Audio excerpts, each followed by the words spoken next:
Hello everyone, if you're new to my channel, consider liking and subscribing. It will make me feel wonderful if you do that. Thanks. By the way, I also have another Naruto and Luffy fanfiction channel. If you are interested, link is in the description. At the age of 15, Luffy dies.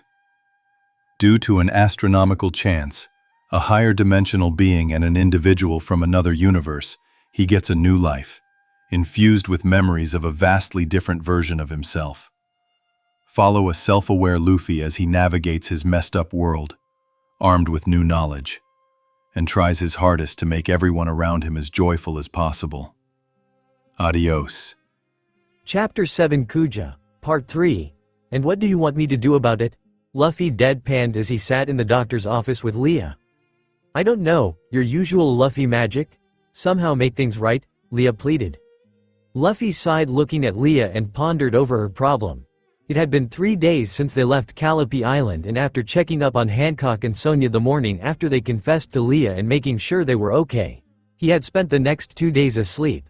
The fight had been intense and he needed that much time to recover. When he finally awoke, filled his stomach and said hellos to everyone, Leah pulled him into the doctor's office and started telling him how things between her and Sonia were a bit awkward. One was almost killed by the other and then learned what the other thought was her shameful past. So things were apparently a bit awkward between them and neither knew how to navigate the relationship anymore. There would apparently be long silences in their conversations and they just didn't know what to talk about. And so, Leah wanted him to do something about it. It's between you and her though, what can I do?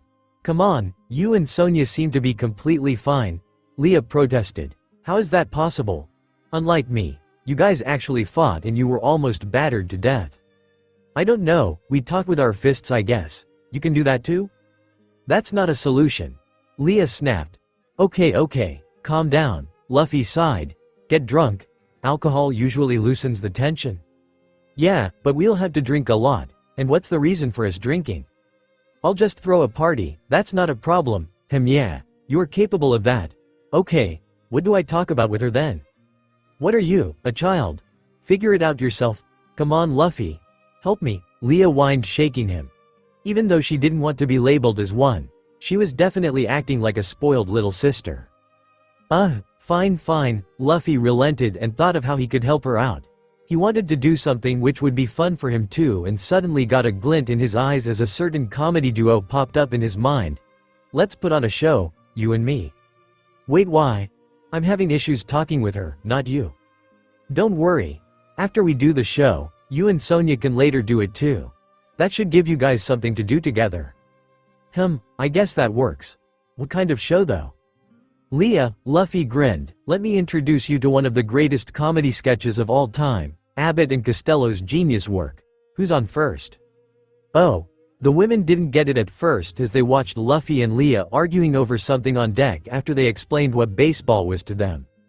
All I'm trying to find out is what's the guy's name on first base, Leah said exasperatedly. Know what is on second base. I'm not asking you who's on second. Who's on first? One base at a time. PFF'd. The giggles started slowly as only some got it, but before long everyone got it too and the deck exploded with laughter.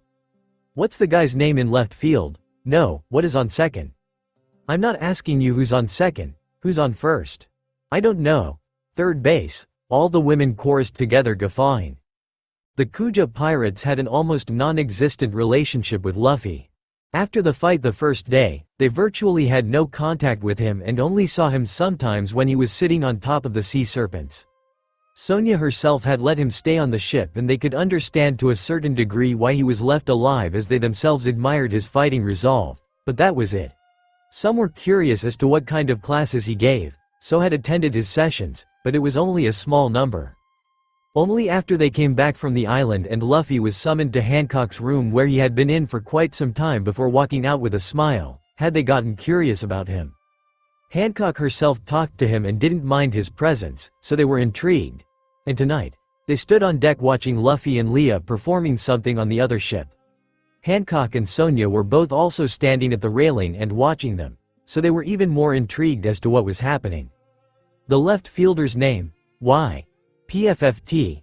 The decorum broke as one let out a laugh and others couldn't hold it in anymore. I just thought I'd ask you, Well, I just thought I'd tell ya. Go ahead and tell me the name of the left fielder then. Why? Because, oh, he's center field. PFTT tha ha ha ha ha. Oh Luffy, you're awake now. Hancock had thought as she finally spotted him walking on deck after not having seen him for 2 days. She didn't know why, but her mood was down when she couldn't see him, but when she finally saw him again, she became happy. Currently though, Hancock's shoulders trembled as she tried to hold her laughter in as she watched Luffy and Leah. She had the ships positioned such that their decks were parallel to each other, and Sonia, the Kuja pirates, and herself watched the two putting on a show. You got a pitcher on this team? Wouldn't be a fine team without a pitcher? What's the pitcher's name? Tomorrow. PFF'd. Hancock broke last after Sonia and pretty much everyone else was laughing. You don't want to tell me today? I'm telling you. Then go ahead. Tomorrow. PFF'd. Hee hee hee. Okay, what time?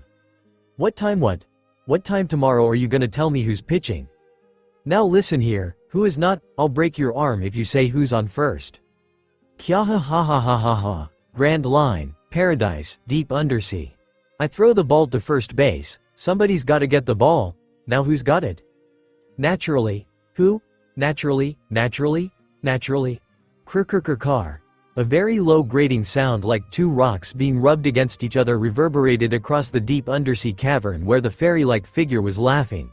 She was watching the straw hat wearing man and another blonde long-legged woman doing a comedy routine, and for the first time in a long time, she was laughing. Car. She could feel whenever there were intense emotions around her gold trinket, whether it be joy or despair or hostility or melancholy. She had felt intense and strong hostility from a lot of people a few days earlier, and when she had gazed, she had found the Straw Hat Man fighting a bunch of women on a ship. She didn't even watch him for more than 5 seconds, not caring about him one bit. And today, she had felt joyous emotions emanating around her gold trinket, and when she gazed, she saw the same women who had shown hostility to the Straw Hat Man earlier were now watching him and a long-legged woman arguing over something and laughing their asses off. She got slightly curious and continued watching and finally understood that the two were performing a comedy routine, and couldn't help but laugh out loud herself too. She didn't know what baseball was, but she could get the gist of it from the context. Why? I don't know, he's on third and I don't give a darn. What did you say? I said, I don't give a darn. Oh, that's our shortstop. Car. It was only when the two finished and took a bow did she realize what she was doing and instantly stopped gazing at the Straw Hat Man. I don't deserve to laugh. I don't have the right to laugh. She sighed, feeling melancholic again, missing the people she loved and regretting not being enough to protect them. You let them all down. Her glowing wings drooped down and she again let out a deep sigh. She had already awoken, so just decided to gaze at what was happening in other areas where her gold trinkets were. She first gazed at the family that had recently moved off of the depressing island in South Blue and found the woman holding a baby while the hound husband and her daughter were watching the baby like it was something amazing, and 2 more women stood by watching them warmly. She was feeling miserable and didn't like the happy atmosphere, so instanced them and gazed at their former island. It was still the same old depressing atmosphere of the people doing weird dances and rituals to worship her that meant absolutely nothing. She lost interest and then gazed at another island in another part of the world where some of her gold trinkets had ended up, and the people there worshipped her as a god too, just under a different name. A woman was kneeling down in front of a sigil with her gold trinket on it and was praying for her help. Oh great Mother Waimea, please protect us, please, protect us from the magma bastard. She gazed at the praying woman for a while, hearing her talk about how a man with magma powers was apparently intruding on her island and causing chaos. Her only reaction to that was, there's a person with magma powers in the world? This wasn't the first time someone was praying and begging her to do something. She had already gone through generations of people asking for help while all she could do was watch them without being able to help in any way, and had already grown numb to it. She soon stopped gazing at the praying woman too and buried her head into her knees again as her wings slowly lost the soft golden light and plunged the deep underwater cavern into darkness again. Oh. It had been 7 days since they left Calliope Island, and it would apparently take another 6 days for them to get near East Blue where Luffy could get off.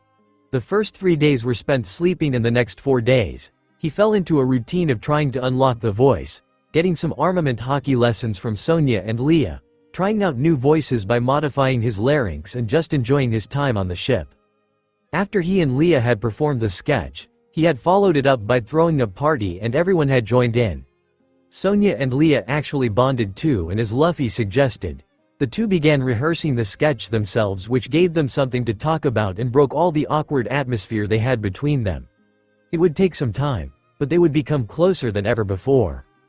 The women on his ship were even more comfortable around him now and even came up to strike up casual conversations with him of their own accord. The Kuja pirates also mellowed out and came to give him lessons on armament sometimes when he was practicing alone. Seemed like his favorability had skyrocketed among them ever since he had made Hancock laugh that joyously and loudly. The deck had almost frozen in shock when they saw Hancock laugh, and seeing her face like that had them smitten. They fell in love with their empress even more, and they were extremely grateful to Luffy for letting them see such a side of their beloved empress. And lastly, all the women on both ships loved just pinching and stretching him. They would just pull on his skin while training him in armament or if he was meditating, and disturbed him a lot. As for interaction with Hancock herself, they had had small conversations, but it was nothing more than a few minutes of small talk. Usually, there would be Sonia, Leah and others around them too, so they didn't talk directly one-to-one. She also hadn't fallen sick, so Luffy was sure she hadn't fallen in love with him. On the afternoon of the 7th day though, his normal routine was interrupted when 10 ships were spotted in the distance, and judging by the sails, they were pirates. How do those pirates even traverse the calm belt? They don't have a sea stone lining, do they? Luffy asked Sonia as the two lazily stood on deck watching the ships change their course and start coming straight towards them. Some do, some don't. But isn't sea stone like really expensive? And only Marines have access to it? Luffy asked, remembering Reiju saying something like that. Yeah, but there are also underground markets where it can be bought by anyone. Never seen one, but I've heard of it from other pirates we've killed before. Then do some pirates just come out to the calm belt without sea stone? Yeah, some are foolish and don't know much. Some even get really lucky and actually manage to enter the Grand Line too. I see, Luffy said, wondering if Krieg had any sea stone lining on his ships. Why? Do you want some for your own ship when you set out? Of course not. I'ma use the reverse mountain to get into the Grand Line. That's the coolest entrance. Leah, who had come up just then, let out a chuckle. You and your weird obsessions, she said, patting his head. You two sure have gotten close, Sonia said, eyeing the two, who had really gotten closer since Luffy offered to become her brother. Leah gave her a small smirk, jealous, as if. Sonia rolled her eyes, just wondering if something happened between you two back on the island. Well, Leah trailed off mischievously while hugging Luffy from behind. Maybe? Hey, stop making stuff up, Luffy protested. Oh, what do you mean, Luffy? Leah drawled. We did wake up in the same bed? Sonia alternated her gaze from Luffy to Leah, as if Beast would sleep with anyone. He's pretty adamant on not doing it. TCH. Leah clicked her tongue, losing the chance to trick Sonia and embarrass Luffy. Well, we did wake up cuddling, but that was all it was. We were blackout drunk and just ended up on the same bed. He knew it, and even then, he didn't show the slightest bit of lust towards me. After that, I got way more comfortable with him. Also, that's why you're more touchy now. Yeah. By the way, Luffy is an amazing cuddler. In spite of the size difference, it felt amazing when he snuggled me. Oh, really, Beast? Apparently, Luffy said, not paying much attention to the conversation. He was more interested in fighting the pirates coming towards them. So do you guys wait and hear them out or just attack? We're not savages. We at least hear them out. If they mind their own business, we let them go, otherwise, just destroy them. I hope they're bad guys, Luffy said, stretching his joints. I want to fight some people. I'm sure they're, Sonia said, eyeing the ships as they waited. The ships soon came within talking range, and it was some pirate Luffy didn't recognize. There were about 30 pirates on each ship, and by the looks they were giving, they were definitely the bad kind of pirates. The Amazons gave a warning first, telling them to get out of the way or face the consequences, to which the pirates just hollered perversely at all the women as the 10 ships spread out around the 2 Kuja ships. The captain then started making inappropriate comments about Hancock, saying how he wanted to kidnap her and make her his bitch, which of course, guaranteed his death sentence. See? This is the kind of men we deal with, Sonia said, pointing at them with a disgusted expression. Yeah, I know you do. As I said, I don't blame you for the worldview you have about men. Luffy said, cracking his fingers. So now do we attack and destroy them? Yee, Sonia was nodding but stopped when Hancock herself suddenly stepped out of her cabin. Who dares get in my way? She demanded, really irritated for some reason. The pirates all started hollering and whistling upon spotting Hancock while she stared coldly at them. "Yours," was all she said before she brought both her hands in front of her, making a heart symbol. "Die. Mero mero mellow," she sang as she used her powers on the captain's ship. All the gawking men instantly turned to stone as her beam touched them, including the captain, and basically ended the fight before it even began. Hancock then jumped onto that ship and started kicking the stone statues to bits as if she was taking out her anger on them. The other warriors and Luffy were getting ready to take care of the pirates on the other 9 ships, who were panicking after seeing their captain die, but Hancock just released a wave of Conqueror's Haki. Luffy felt a sudden wave of pressure pushing down on him, and watching the men on the pirate ships faint, he instantly understood that the pressure he felt was Conqueror's Haki. It was the first time he had ever felt this power, being aces when he was a child and didn't even know such a thing existed, but now that he was aware, he started analyzing just what the power was and tried to push back. It was a sort of mental attack that told him to submit, told him to give in to the other power, and in response to that, his own Conqueror's Haki instinctively activated. It rebelled against it as no one could make him submit under him, and he started pushing back against Hancock's Haki. There were small sounds of cracking in the area as the 2 invisible waves of Conqueror's Haki collided, making the surrounding people gawk in shock and awe.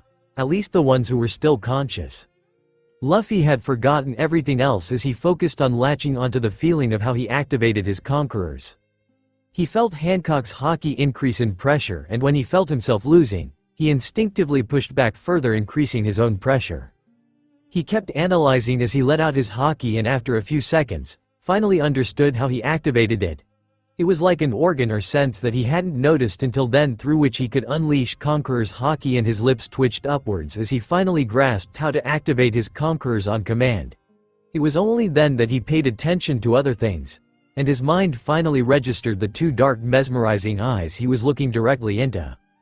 Luffy instantly stopped using Haki as his mind finally registered the rest of his surroundings and realized that he and Hancock were staring right into each other's eyes as they had their conquerors match.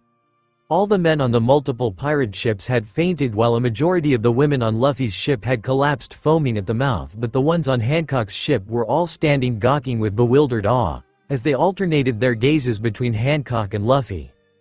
Hancock also stopped using her Haki as soon as Luffy stopped and was studying him carefully with all her irritation gone, while Luffy was panicking on the inside as he looked around. He caught Sonia's amused eyes as he awkwardly massaged the back of his head and turned towards Hancock, who was still staring at him with a blank look. "Sorry, didn't mean to. I still can't use mine on command, and when I felt your power, I instinctively pushed back." "That's okay," Hancock said softly as she jumped back from the enemy pirate ship back to her ship. "Come," was all she commanded before retiring to her room. "Wow, you're also a conqueror," Leah gawked, one of the few women who were still conscious on the ship he was on. "Yeah, first time I felt conquerors, and it's from 2 conquerors clashing. Holy fuck. That was amazing. The way everyone just fell. Wow." Leah was excitedly lost in her own world, while Sonia just laughed.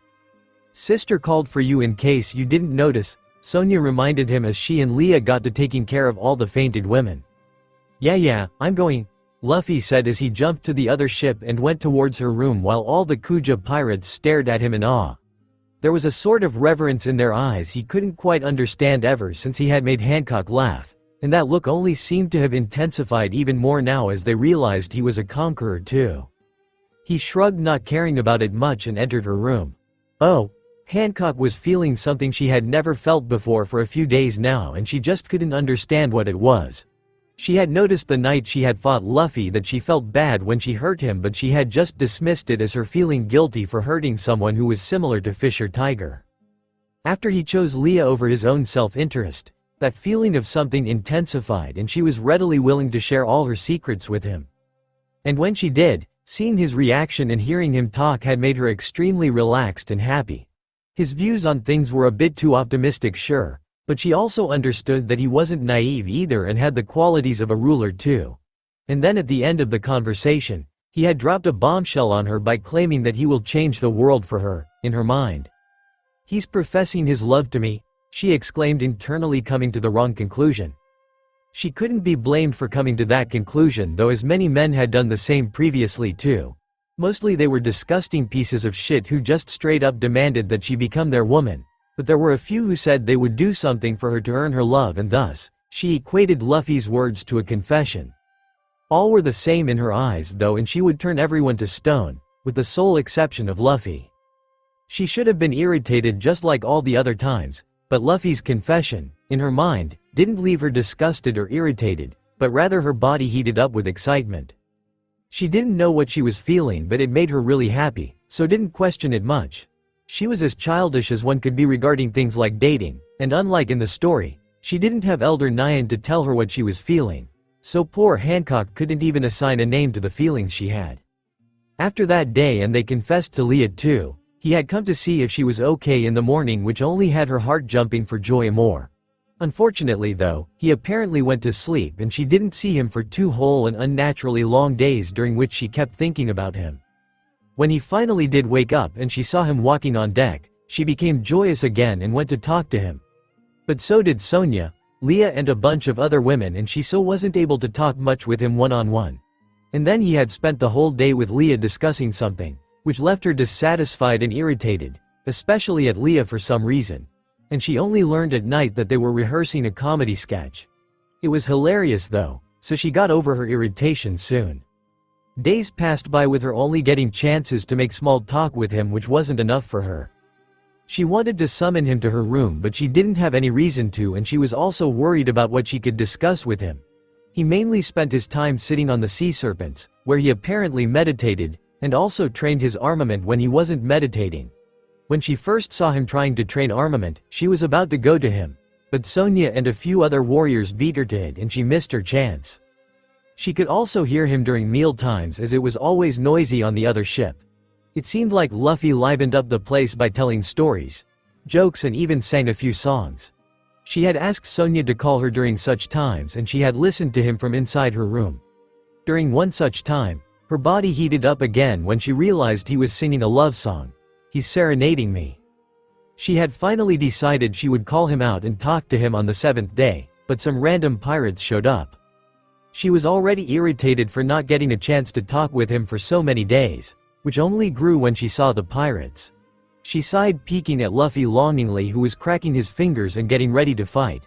He's irritated that these pirates are intruding upon our alone time too. She concluded, not realizing that Luffy had no idea she was even planning to invite him that day.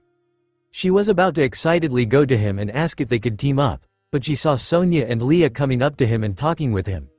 And when Leah hugged him from behind, she grew really irritated for some reason she still couldn't understand, and grew annoyed and angry. She then heard the intruder pirates spouting off some disgusting things, so she burst out of her room and took all her anger out on them.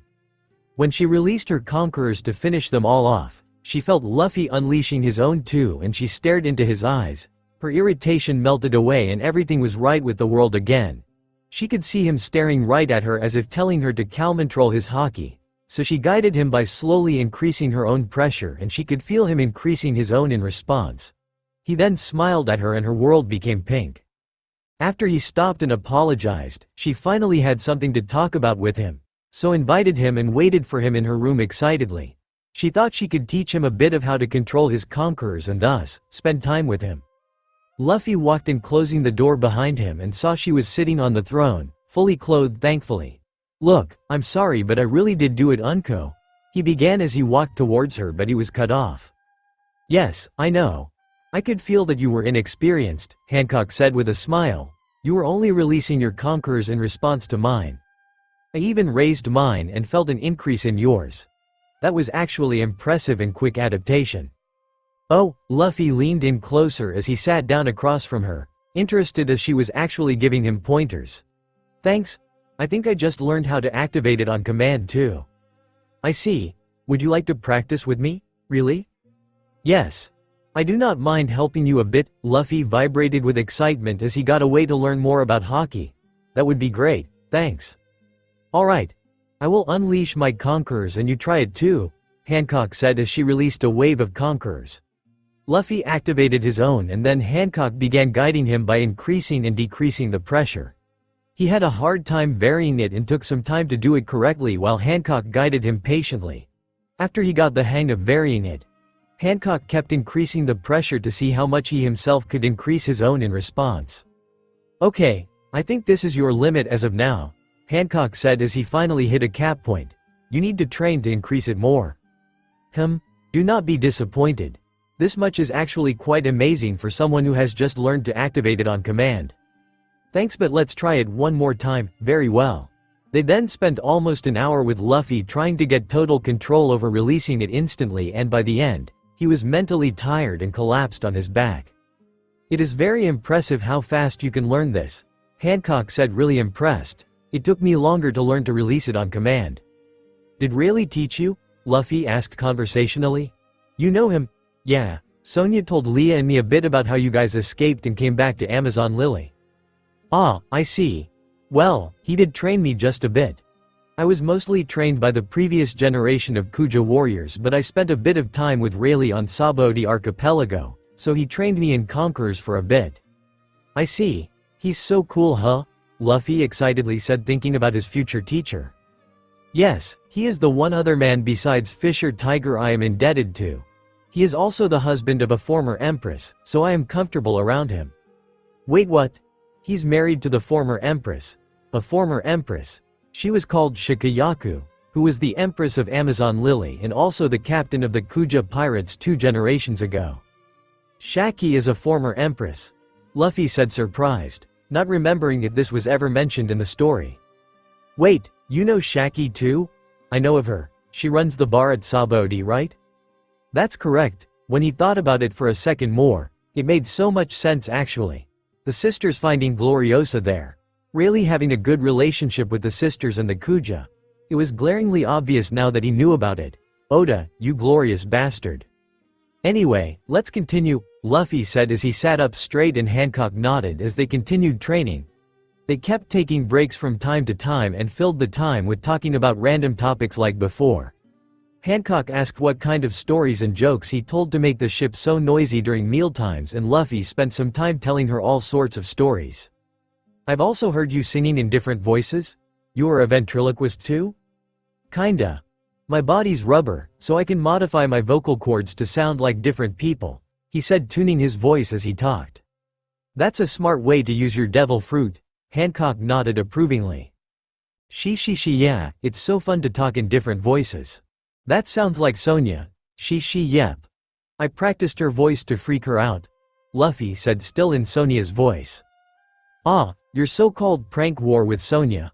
Hancock smiled, amused. I now see why she kept thinking there was a baby stowaway on board yesterday. She, yeah. It was so fun seeing her run around the ship trying to find a crying baby, Luffy grinned. After coming back from the island, he had started playing pranks on Sonia, and he had spent the previous day making a very realistic crying baby's voice only around her, and it had her convinced that there was a baby on board. He had even planted his recorder that played the crying noise to make her think it wasn't him and had fooled her into performing a hunt for the non-existent baby. That was indeed quite funny, Hancock said, amused. Yeah, I can do this too. How do I sound now? Luffy said as he changed his voice to Hancock's. You can do my voice too? Yes, I fucking can. Don't use such crude L language while using my voice, she said meekly as she blushed. Luffy burst out laughing, and after giving a huff, so did Hancock. He continued showing her a few more voices he was working on, and she excitedly gave feedback, as they chatted and trained. When training Conquerors became tiring, they shifted to training armament hockey, and it was only hours later when Luffy's stomach started grumbling that he realized how much time he had spent with her. Are you hungry? I'll have food brought here, Hancock said, already getting ready to call someone. Nah, it's okay. I'll go to sleep after, so let's call it a day. I see. Very well, today was really fun, yeah, thanks for all the tips. See you tomorrow, he said, waving goodbye. Yes, see you tomorrow, Hancock said with a bit too much enthusiasm. Luffy walked out, went directly to the kitchen, ate quickly and soon went to bed, where he began thinking. She has a crush on me at least, I think. He really had enjoyed spending time with her and she wasn't behaving over the top like in the story either. She didn't blush at everything he said and could hold proper friendly conversations with him too, but he could see her slightly blushing and getting shy when he said certain things or teased her. But she hasn't fallen sick or anything though, he argued with himself. He was sure that she had a small crush on him, but he had managed to make sure that it stopped at that and she didn't fall crazily in love with him. He teased, played around and treated her just like every other woman on the ship, and her reactions and responses were friendly too. He thought a lot about it but ultimately he concluded that she hadn't fallen sick, and thus, hadn't fallen in love with him. Meanwhile, Hancock was rolling on her bed squealing with happiness as she had had so much fun that day and felt ecstatic. "Kya, Luffy," she squealed, imagining all that he had said to her through a filter. He had also said that he wanted to spend the next day together too, in her mind, so she was extra ecstatic. But why is he not confessing directly to me? She stopped and wondered. Luffy was clearly smitten with her, in her mind, and was even serenading her, but he hadn't directly told her he loved her. She was actually thinking that he would soon confess directly, but he hadn't mentioned anything. She kept thinking hard about it and suddenly gasped, coming to a conclusion. He's going to do something grand and then confess to me. Yes, that must be it. She nodded, satisfied by her own conclusion. But what is the grand gesture he promised me? To change the world. Make sure I don't have to be afraid of the brand? But that would mean he would have to stand against the celestial dragons. She knew he was pure of heart and would do anything to protect people close to him. Celestial dragon? She remembered the resolve he had and wanted to think, yes. But realistically, she didn't think he could do it. Her mood dipped a bit when her thoughts reached that line of thinking, and this was the only thing that was stopping her from falling completely and hopelessly in love with him. She also didn't realize she herself had fallen in love yet. She just knew that Luffy loved her and she didn't mind it one bit. She actually felt really excited because of it, but she couldn't internalize her own feelings and come to the conclusion that she had in fact fallen in love too. Elder Nyan wasn't there to point it out and no one else seemed to have noticed it yet. Oh. The next morning during breakfast, Leah was telling him about how their conqueror's training the previous day had made many women faint because of the continued exposure when Hancock herself showed up at the dining hall. Snake Princess? The women yelped in surprise as Hancock never showed up at the common dining hall and bowed down quickly. Luffy, Hancock chirped happily, ignoring the others. Come, we will further train today. Luffy gulped, nodding, and went with her, thinking that it had inevitably happened and was ready to have a serious conversation with her, but the more time he spent with her, the more he grew confused, as that didn't seem to be the case. The following days too, she showed up bright and early with a happy smile on her face, inviting him to spend time with her, and they would spend 4 hours every day alone together in the name of Conqueror's training. If they weren't training Conquerors, Sonya and Leah would also join them and the four would hang out together, with some other warriors joining them from time to time. And Hancock was happy regardless. He did see her blushing, getting shy, and her overall demeanor gave off the feeling of someone having a crush on him, but at the same time, she wasn't showing any reactions like she did in the story and just had a normal, fun and friendly conversation with him, and hence, Luffy was convinced that she just had a slight crush on him, but that was it. The remaining days passed by quickly, with Leah and Sonya only growing closer to each other. The two would hang out with Luffy at the beginning so that he would be the icebreaker between them, but soon all the awkwardness between them vanished and they even teamed up to prank Luffy. Hancock was still the Empress, so Leah couldn't be as casual with her as she was with Sonya, but their relationship had definitely improved as Hancock sometimes talked to her one-on-one too. As for his hockey training, he could release Conqueror's hockey easily on command, but the range and accuracy were out of control. He could basically just blast it around himself and everyone in his vicinity would feel it. As for armament, he could code hockey better, but it was still nowhere near anything significant. It was just a week of training and they were also on a ship, so he couldn't do any intense training and improve a lot, but still, he had gotten pointers on how to train it and was extremely grateful for it. It was currently the penultimate day Luffy would be on the ship, and he was on deck stretching his legs and getting ready to do something he had put off for all those days, as Leah had finally told him that his legs had healed sufficiently. What are you planning now? Leah asked, watching him get ready as if he was going to a fight. I'ma go fight Roxanne. Who? Sonya asked. Luffy just pointed in the distance where the reptilian Sea King was still following them. He had named it Roxanne in his head as he got tired of referring it to as simply Sea Cane. Ah, that one. It keeps following us, Leah nodded in understanding. It wants to eat you that bad, huh? Not really. Sea serpents told me that she wants a fight. Wait, you actually heard them? Luffy shook his head sadly. Nope. Not sure what I'm missing, but I can only make out low incomprehensible whispers. I'm sure it's just in your head. No one can hear sea kings, Sonia said again for the umpteenth time, and Luffy just shrugged like always. So if you didn't hear the sea serpents, how do you know she wants to fight you? Leah asked. Just ask them yes or no questions, and they nodded or shook their heads. Ah, okay. Anyway, see you guys in a bit, Luffy said as he grabbed a piece of wood and started airwalking towards Roxanne. Luffy, Hancock suddenly called out, popping her head out from a porthole. Where are you going? Just going for a fight, Luffy said, pointing at Roxanne. Be back in a bit. Be careful, she yelled, and Luffy waved at her and went to Roxanne. As he got closer, Roxanne also noticed him and her eyes brightened up and she looked challengingly at him, showing her teeth, which Luffy interpreted as a grin.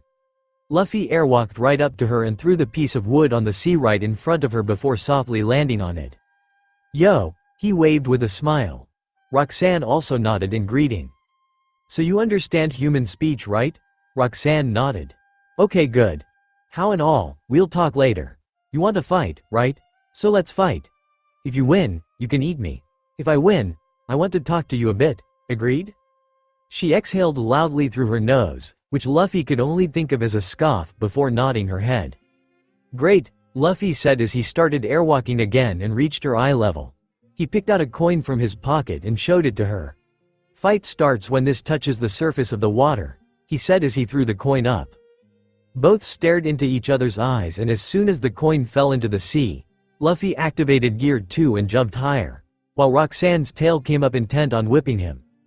Luffy was extra careful of tail whips, so had started jumping to get out of her range as soon as the fight began. It would be an easy win for him if he could just get one good punch in, but Roxanne had quite a big field advantage as she could dive anytime and hide, while Luffy didn't even have a standing platform. As expected, when he wound his arms behind him and was about to launch it at her, she just dived, escaping him. Luffy looked around while still keeping his hands wound up, and pretty soon, she surfaced with her mouth open right from under him. Luffy could, of course, sense her with his observation, so knew exactly what she was planning. The moment her mouth resurfaced under him, he faced downwards and launched his fist at her. It made contact right on her upper set of teeth, pummeling her downwards back into the sea as she let out a groan of pain. Luffy wound his arm again, intent on delivering another punch, but Roxanne stayed underwater for a minute before resurfacing by just putting her head out a bit away from him and glared at him. They both could play the endurance game, as Roxanne could just stay underwater until Luffy got tired of airwalking and then attack, or Luffy could just airwalk out of her range and then go back to the ship, but both didn't want that. They wanted to be in each other's attack ranges and fight fair and square. The fight between the two continued, with Luffy completely dodging every attack from Roxanne, while she dodged most of his attacks by diving, but still, a few managed to hit her. But none of it was the deciding attack. After 15 minutes of exchanging blows, Luffy finally saw a chance to finish the fight. Roxanne had brought her tail up again to smack him, which Luffy dodged, and before the tail could go underwater, he grabbed it and wound his arms around it. Roxanne, suddenly finding her tail grabbed, tried to shake him away, but he didn't give her any time to retaliate as he first yanked her towards him, making her anterior get submerged underwater, before spinning in place while dragging Roxanne. He couldn't possibly lift something as heavy as a sea king while airwalking, and hence, he first spun her in water, creating a centrifugal force before slowly lifting her up. Gomu Gomu no carousel, he yelled as he lifted her more and more while spinning like a top. Roxanne tried to TTE him, but she was spinning just too fast for that to be possible. Grrrrohhhh, stop, again. His head felt a sharp twang of pain in his head as he heard her. He had also heard it the first time they had fought, but he just couldn't understand why he could only hear her.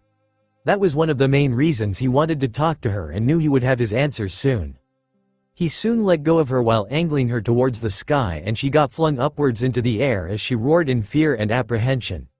Luffy grinned as she was finally out of the water where she couldn't dodge by diving anymore, and he could finally end the fight with a single punch. Gear 3rd. He blew into his arm and quickly made a giant fist as big as Roxanne's face just as she began her downward curve. Her eyes comically widened in shock as she laid eyes on a giant fist materialize out of nowhere, and it took her a moment to realize she and the fist were on a collision course. She tried to dodge but couldn't do much in the air but simply roar. Gum gum gigant pistol. Give up. Luffy heard her voice again accompanied by the pain, but it was just before his fist made contact with her, so he couldn't stop.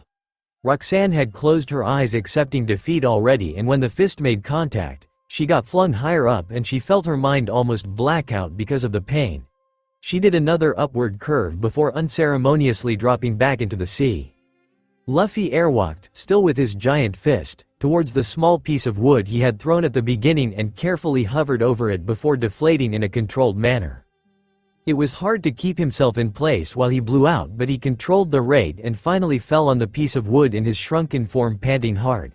Since he wasn't in Gear 3 for a long time, it took less than 2 minutes for him to come back to his original form, and he looked towards where Roxanne had fallen, but she still hadn't resurfaced. "Hey, you there?"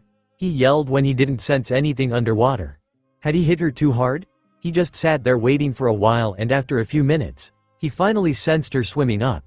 She emerged right in front of him while slightly glaring at him but still sighed. Let out a heavy breath of air that almost knocked Luffy into the water, accepting defeat. "I win?" Luffy grinned while Roxanne nodded slowly and tiredly.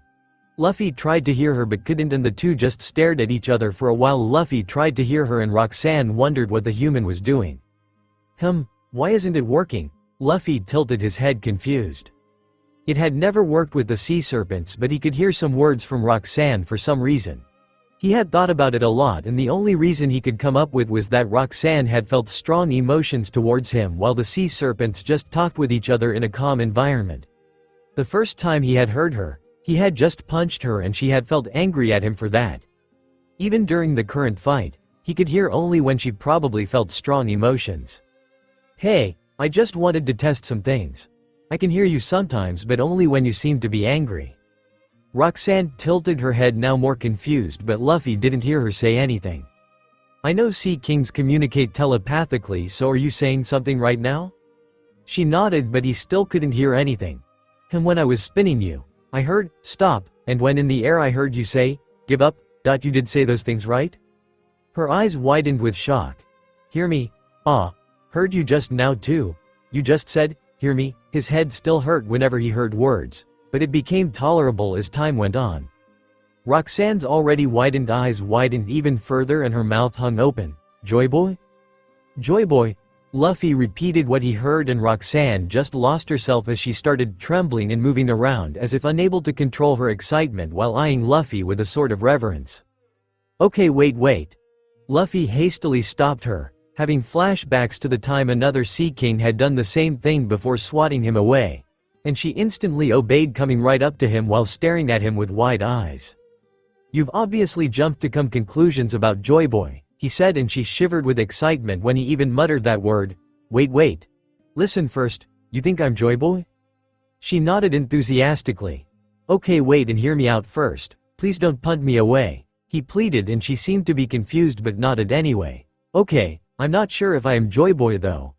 I have the voice of all things that lets me hear Sea Kings, but I don't know the first thing about it. I've been trying to unlock it by trying to hear you, but I can only hear a word or two." Roxanne just stared at him, losing a bit of reverence, and got a contemplative look. "Are you saying something to me now?" "Nod. I can't hear anything. I think I can hear it only when you're shocked or angry." I just heard, you're," Roxanne frowned, not able to understand. "Okay, just let me get some answers first. Yes or no questions." "Nod. Okay, good, we're communicating. How are you able to understand human speech?" "Human, okay. I didn't hear much. Did you perhaps have a human friend?" "Nod. So that's why you were able to understand me. Now, about Joy Boy. I know he was some figure around 800 years ago and he made some promise?" "Yes. Promise keeper. Yes. Joy Boy made a promise to Poseidon." Roxanne shivered again when she said the name Poseidon and nodded vigorously. "Okay. You're excited. She's your queen, so makes sense." Vigorous nodding continued.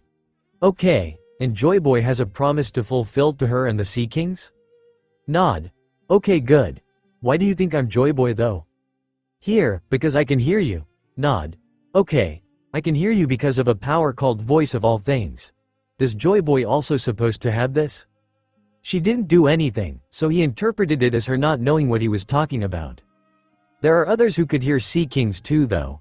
Roger, Momo, maybe Hiyori and Pudding too. Maybe even Episcled hear you if she's real. Many, slow, she tried to tell him something but he wasn't able to figure it out, so he moved on. Okay, I don't know if I'm Joy Boy, whatever that even means. I'm Monkey D. Luffy. I'm pretty sure it's a sort of title I guess and I most probably am him. But I don't know anything concretely, so, I'm not a 100% sure if I'm Joy Boy. Do you know who or what exactly that is? The story did pretty much confirm it after his Gear 5 transformation.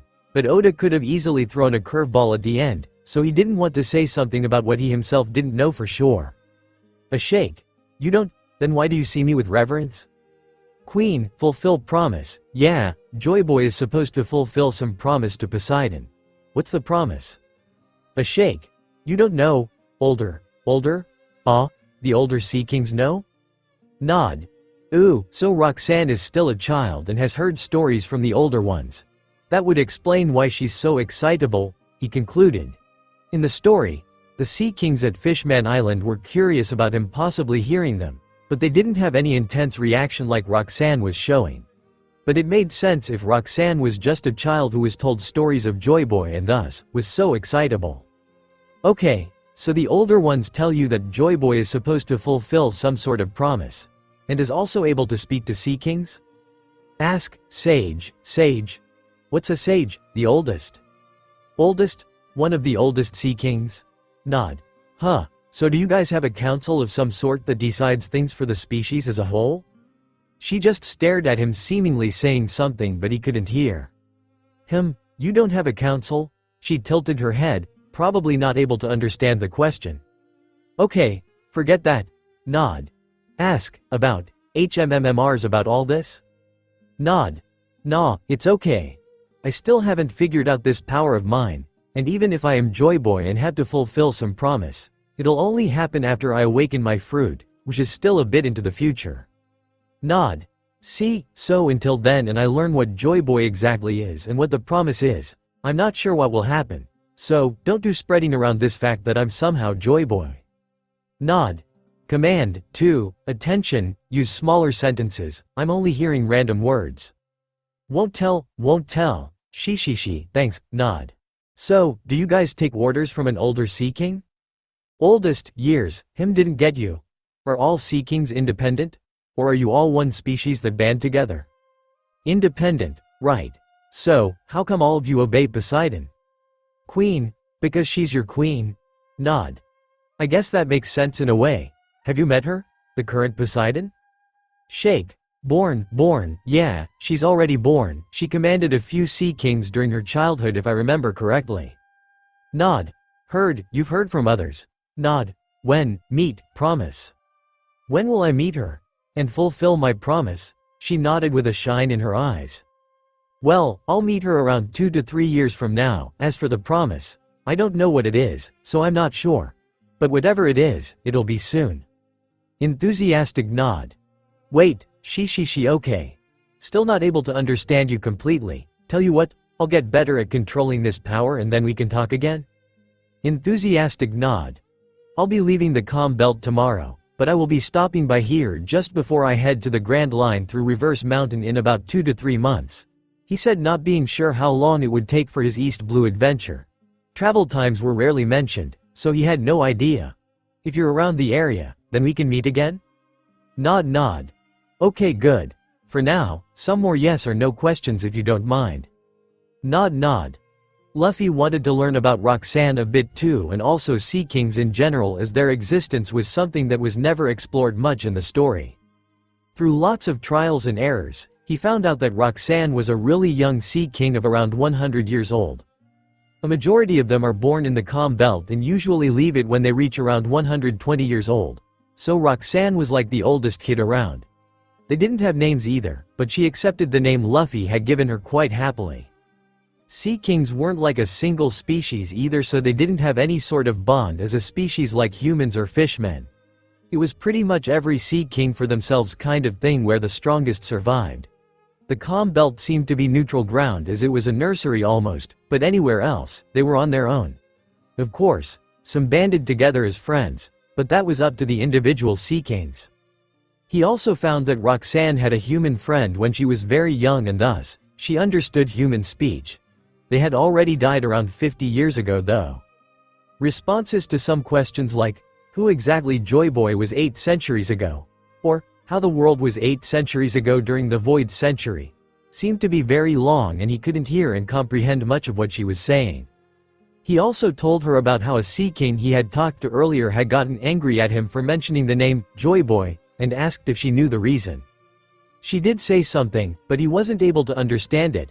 His theory was that the world government, or someone else who knew of the name, at some point in the past had tried to trick sea kings by using that name and had tried to befriend, order them. And thus, it had gotten angry at him thinking he was also someone who was tricking it. Roxanne said something about that theory, but again, he couldn't understand. He hoped he would get good enough by the next time he came to meet her so that he could hear more and understand what it was. He spent pretty much the entire day talking with her, and only when the sky darkened considerably did he put an end to the conversation. Okay, I think we should call it a day. Nod. As I said, I'll be near the calm belt while heading towards Reverse Mountain, so if you're anywhere near there, we can meet again. Nod nod. B. Luffy stood up preparing to airwalk back, but Roxanne just submerged and re-emerged from under him, picking him up on its head. Allow. Okay. Luffy sat down while Roxanne headed towards the Kuja ship. Luffy had paddled together with Roxanne, also pushing his makeshift raft the entire time they talked, so he hadn't lost sight of the ships. I know you think I'm some sort of reverential figure in your eyes. Nod nod. But I would prefer it if you treated me like a friend. Roxanne paused as her eyes darted upwards towards him with excitement. I'm gonna assume you said you want to be my friend? Nod nod. Okay, good. Roxanne soon reached the Kuja ships and the sea serpents eyed her cautiously, but seeing Luffy, they didn't attack. They had seen the whole fight and also how the two had apparently talked the entire day. Seeing Roxanne nodding and shaking, they thought that Luffy was just asking yes or no questions as he did to them, so they didn't suspect anything about Joy Boy. Luffy had told Roxanne to keep it a secret as he didn't want to be known as Joy Boy when he had no idea what exactly that was. So until he knew for sure, it didn't feel right for others to call him Joy Boy. Besides, if he is Joy Boy and was forced to fulfill some promise he didn't even know, or if it was something he didn't want to do, he wouldn't do it. Roxanne gently faced the deck where the women were warily looking at her, and Luffy jumped off and landed on deck. See you soon, Roxanne. Goodbye. Roxanne bowed gently once before submerging back into the sea. Wow, did you befriend it? Sonia asked, coming up to him. Yep. We saw the fight, poor thing being flung in the air like that. She we made up after, so we're cool, Luffy. Hancock called out to him from the other ship. You're finally back, come and have dinner, it's a feast tonight. Food. Luffy yelled, running into the kitchen, getting an exaggerated sigh and a fond smile from Sonia and Hancock respectively. Oh, after a night of partying, Luffy was standing on deck the next day as the Kuja ship was near the edge of Calm Belt and he could finally see the east blue again. He was finally back with just under 2 months left until his birthday. Just a little more now. The Kuja gave him a dinghy and the navigator told him the general directions to Logatown, as that was the only island they knew about that Luffy could recognize. After saying goodbye to all the women he had befriended over the last month, he stood on deck ready to leave. Luffy, Hancock said sweetly as he said his goodbyes to her, you know the Kuja have a rule of not allowing men on the island, right? Uh-huh, well, I hereby declare that you are exempt from that law. You will be welcome to our island anytime you wish to come. She thanks. I'll come to visit sometime, Luffy said with a smile, already expecting it. I'll be waiting, Hancock nodded with a smile. Sonia stepped up next. Since you're serious about becoming Pirate King and all, I'm sure we'll run into each other. So, see you around, beast. Luffy grinned as he held a hand out for a handshake and Sonia took it with a smile, but as soon as she touched his hand, She got shocked and jerked her hand back. What the hell? Luffy laughed as she showed her a black baton-like thing he was hiding on the underside of his forearm with electrified iron rods at his palm. Cool, huh? It's called a taser staff. It was the one that Reiju had. Luffy had kept playing around with it like it was a wand, so she had given it to him since he liked it so much. He had plans for it though, so had made sure to keep it safe along with the log poses and had only taken it out now to prank Sonia one last time. Sonia smacked HFOR pulling that prank while he just laughed. I couldn't pull too many pranks on you, but I'll have plenty of prep time the next time we meet, so be ready. Oh, I'll have prep time too then, Sonia said challengingly. I'll show you what a prank is the next time we meet. She okay. Leah stepped up next and gave him a big hug. I'm gonna miss you. Yeah, I'ma miss you too. Sure you don't want to come with me and join my crew? We're gonna be having epic adventures, you know? Hey, don't steal Leah. Sonia protested. Sasasa, yeah, I'm tempted to, but I'll stick with the Amazons. Well, okay then. If you change your mind, you know you have a place with me. Thanks and be safe, Leah said, kissing him on the forehead before letting him go. A few women took one last chance to stretch him while saying goodbye, and Luffy soon jumped into his dinghy. Stay safe and happy, guys. See you around, bye sea serpents. He yelled as he rode quickly into the east blue while the women waved back and the sea serpents nodded in acknowledgement. Roxanne emerged just as he left while waving goodbye with her tail. See you. Roxanne, oh. Leah finished dinner, already missing Luffy's usual loudness, that night, and she was about to head back to her doctor's office when Hancock stepped into her path. Ah, Snake Princess, Leah greeted, bowing politely. Need to talk? Come, Hancock ordered her before turning and walking to her room. Leah was confused at the seeming coldness in her voice and wondered if her mind was playing tricks on her as she followed behind her. She felt a chill run up her spine for some reason, and it felt like she was walking to her death. Don't be paranoid. She wouldn't kill me after all the things Luffy did. And I have grown closer to Sonia too. She tried to calm herself, but a small voice in her head said, You thought the same for your brother too, and how did that turn out? She couldn't help but feel paranoid because of past experiences, but shook her thoughts away and chose to trust in Hancock. She soon found herself standing in front of Hancock, as she sat on her throne studying her with slightly cold eyes. Yep, she's going to kill me all right. All this time was an act? Another betrayal? Oh well, it was inevitable, I guess. Just end it soon, she thought, getting ready to die, but then, Luffy's face popped up in her mind and her thoughts changed. No, I don't want to die, I need to escape. How? Look for a Leah, Hancock said coldly while Leah continued thinking of ways she could escape. What's your relationship with Luffy? Leah's thoughts froze as she stared confused at Hancock. I'm sorry? What's your relationship with Luffy? We're friends. Leah was not able to understand what was happening. You seem very close to him to be just called friends. UK kissed him while saying goodbye too. Ah well, we are closer than normal, I guess. Hard not to be when I found that he almost died for me. He offered to become my brother too, so on some level, I do think of him as my brother. I wouldn't label as such, but still, we're close like that. Leah watched in confusion as Hancock's whole demeanor changed as the coldness in her eyes disappeared and got replaced with warmth, and her lips widened into a smile as she let out a sigh of relief. Oh, he sees you as a sister, that's good. What the hell? There were a few seconds of silence as Leah tried to understand what was happening when Hancock spoke up again. Leah, can I ask you something as a doctor? Sure, I've been feeling something these past few days. I did not want to cause a commotion since Luffy was here. But can you check up on me?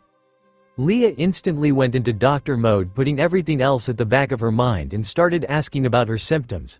But the more she heard what Hancock said, the more she became bewildered. So to summarize, your heart speeds up during certain times, especially when you're around Luffy or thinking about Luffy. Most of the time, it makes you happy, but there are times when you feel irritated or annoyed, especially when you see Luffy around other women, and your body heats up sometimes too. Yes. Hancock nodded meekly. Oh my god, even her? Snake Princess, there's nothing wrong with you.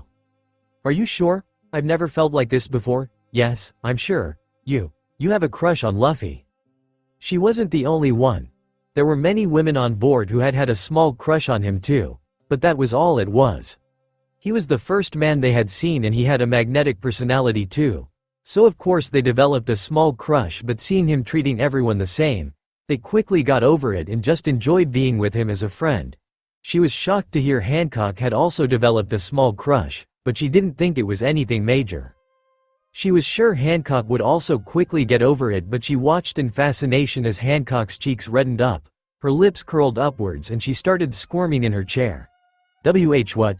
No, it's Luffy who is in love with me. Say what now? Leah snapped, even more shocked now, all decorum and polite speech flying right out of the window. Yes, Hancock nodded with a blush, he indirectly confessed to me and even serenades me. Really? Leah exclaimed. That bastard, he said he had no interest in love and he was doing all this behind my back? When did this happen? The day after we came back from that island. He said he would change the world for me, and during mealtimes, he keeps singing love songs for me. Hancock mumbled softly, covering her blushing face. Wait, what? Leah became confused again. She had heard from Sonia about what Luffy had said about changing the world and doing something that would make sure they wouldn't have to be ashamed or afraid of the brand anymore. She had asked him directly too, and he had said, yeah, I already had plans of taking down the celestial bastards, so told them that. I'm not sure how exactly I'll do it, but I'll do it nonetheless. As for his songs, she had asked him why he was singing love songs too, and he had just blinked as if just realizing it then, and had said, huh, I guess these are love songs, huh? Leo's country had a lot of love songs, so I know a lot too. I didn't even pay attention to the lyrics, they're just catchy tunes. Remembering his words, Leah watched Hancock mumbling and squealing as she covered her embarrassed face and finally understood what was happening. Misunderstandings galore. She had always used words like drop-dead gorgeous, sensually hot, and so many other such words to describe Hancock, and even though she was straight, she had been infatuated with her too and could understand why she was called the most beautiful woman in the world. But seeing her blushing and squealing right now, only one word came to her mind that she had never used to describe her before: cute. She was like a young girl experiencing her first love, and Leah couldn't help but think of her as cute. And it was also clear now that it wasn't just a small crush either. Snake Princess, I was wrong. You don't have a crush on Luffy. You're in love with Luffy. What? Hancock gasped while her cheeks reddened even more. Yes. All the symptoms you just told me are of a person who's in love. I am in love. Hancock muttered softly before she suddenly stood up and dived onto her bed yelling, Kya, and started rolling around. Leah's face flushed too. The gap between seeing the cold and unapproachable Empress and the Empress who was behaving like a little girl in love was just too much for her. Oh my god, she's so cute. Leah kept watching her squealing like a girl, but Hancock suddenly stopped and sat up as if she had had a revelation. Wait a minute. This means that I could confess to him too now, does it not? I don't have to wait for him to confess directly, right? Oh my god, what's with this childish logic? She's so fucking cute and precious. Leah squealed into a light face and nodded. Yes, you can. Kya. Hands covered her face and she started squealing incomprehensible things again. I need to tell him now. Hancock suddenly sat up again. Turn the ship AR. But wait, should I wait for him? She mumbled incomprehensibly as if in a huge dilemma before turning to Leah with a desperate expression that almost gave Leah a heart attack because her cuteness was going off the charts. Leah, what do I do? Tell me, please. That is, she mumbled, trying to buy herself some time to think. She was already heavily convinced that Luffy was in love with her, so if she told her that it was all her misunderstanding, she didn't know what the reaction would be, and she also didn't want to crush this little childish Hancock's heart. He has resolved himself to show me his love, so I should control myself, right? Yes, I should respect his choice, right? Right? Yes, that's correct. Leah mumbled, seeing her almost forcing it. Yes, you're right. I should wait. Hancock resolved herself, clutching her heart. She stayed like that for a couple of seconds before turning to Leah with a blushing smile. If you are like his sister, then you will be my sister-in-law, correct? Oh boy. That just fucking escalated out of nowhere. I don't think marriage is on the table, she said hesitantly. She wasn't going to keep quiet and not step in if the misunderstandings had escalated this much. What? Do you think he won't propose to me? Hancock gasped, heartbroken. I think that's something you should both sit together and decide. I see. So, that's how it works. Thank you, Leah. Still, since you are like his sister, let us two get closer than before too then. MMHMM. Leah just hummed, giving her a thumbs up, not being able to voice out any words. Hancock then went on a tangent about how all Luffy had shown his love to her, which was unbelievably forced, and finally, after 2 long hours, Leah was allowed to leave and she instantly went back to the doctor's office. She locked the door upon entering and immediately pulled out a transponder snail to call Luffy. Oh God, please connect. Unfortunately, it didn't, and Leah slumped down in her bed thinking about the whole thing. She tried hard but couldn't hold it in anymore and burst out laughing. Sa. How had she not seen it up until then? Now that she thought back on it, Hancock had changed so much with Luffy around, so she couldn't believe she hadn't noticed it before. But then again, almost all of them had changed. Sonya had changed, the Kuja pirates had changed, and so, Hancock had somehow slipped under their radar. And she couldn't believe that what she thought was Hancock betraying and killing her at the beginning was Hancock just being plain jealous of her. She thought back to how she had reacted when she thought she was about to be killed and smiled softly. Just under a month ago, she would have resigned herself to her fate and accepted death, but now, when faced with death, she had thought of ways to escape. I've changed too, I want to live. She smiled warmly thinking about him but soon fell back on the bed giggling as she imagined his face if he found out about all this. Can't wait for the reunion. It's gonna be so much fun, Sasasasa. Chapter 8 Dawn of Adventure.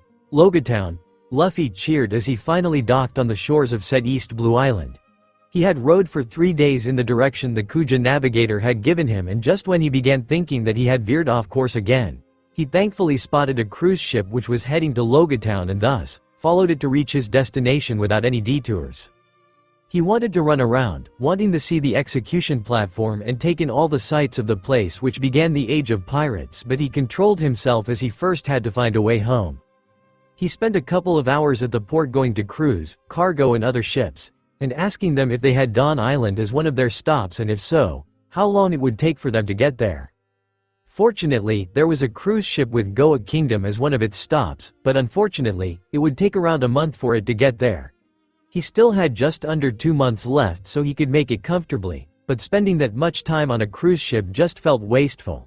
He could get directions and set out on his own, but given his awful navigational skills and uncanny luck, who knew where he would end up, so he didn't want to take that chance. His main priority was finding Nami as he wanted to end her suffering as soon as possible, but he had no idea where she was. She should be traversing the seas anywhere in this huge sea, and he had no idea how to find her.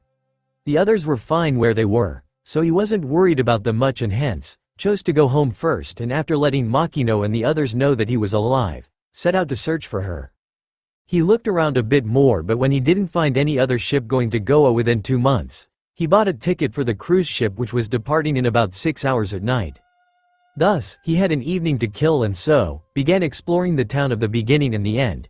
It wasn't that obvious in the anime, but Logia Town was massive, with tall stylized buildings everywhere, all sorts of unique shops and wares, and of course, had a large number of people. No wonder his story counterpart was so lost while trying to find the execution platform. He first went to see the execution platform and just saw it from below as he wanted to make the declaration when he was leaving East Blue, went to the Gold Roger bar from the anime and talked for a long time with the old man about Roger, got a haircut, bought some new clothes for himself including a simple and thin full-sleeved black trench coat, and of course, went around to all the food stalls and restaurants. He was hoping he could run into Dragon too as he roamed around.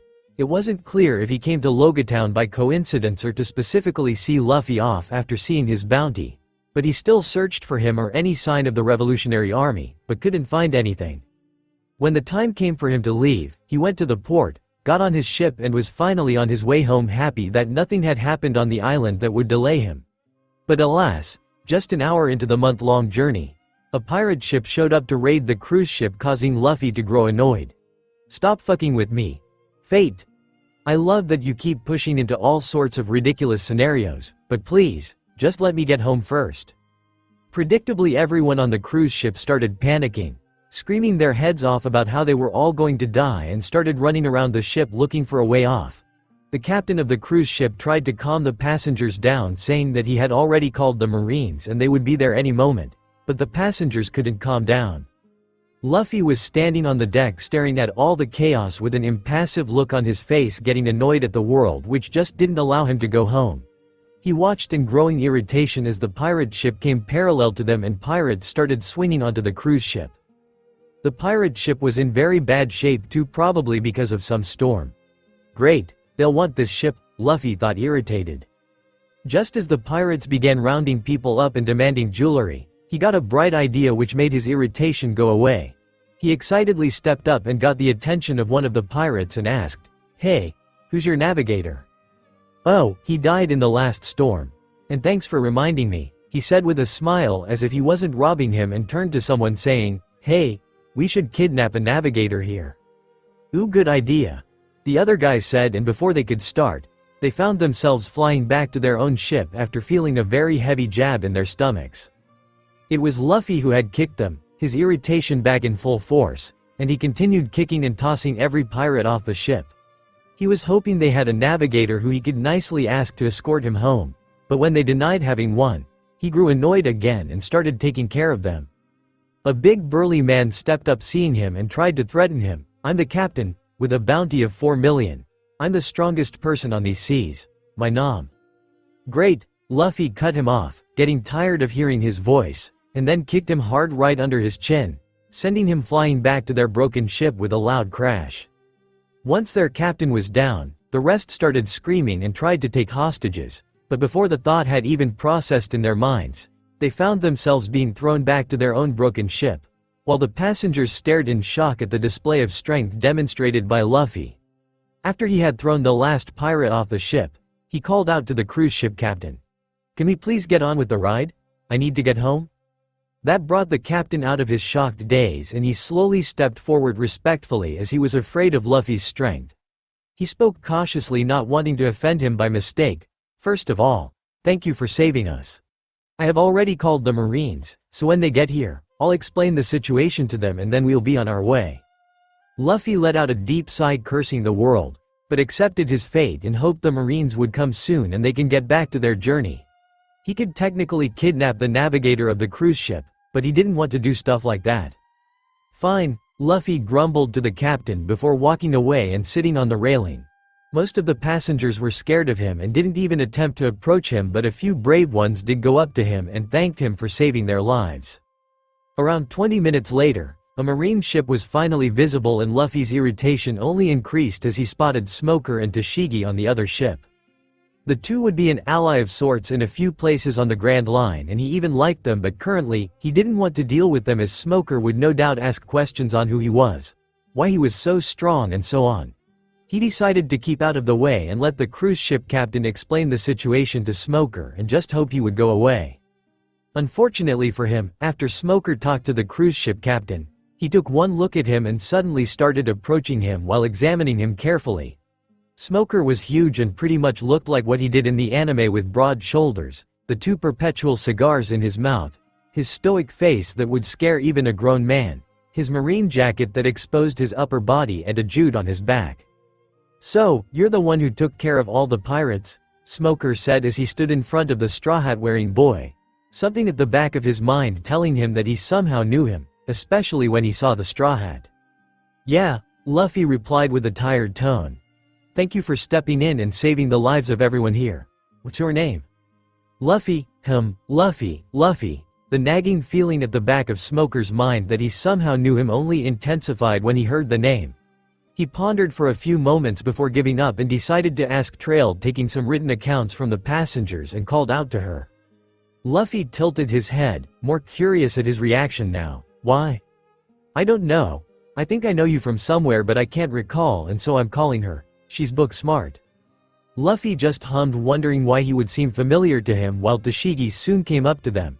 She also looked similar to her story counterpart, with a slender waist where her sword rested, had chin-length black hair, and was wearing red rectangular glasses which she kept adjusting.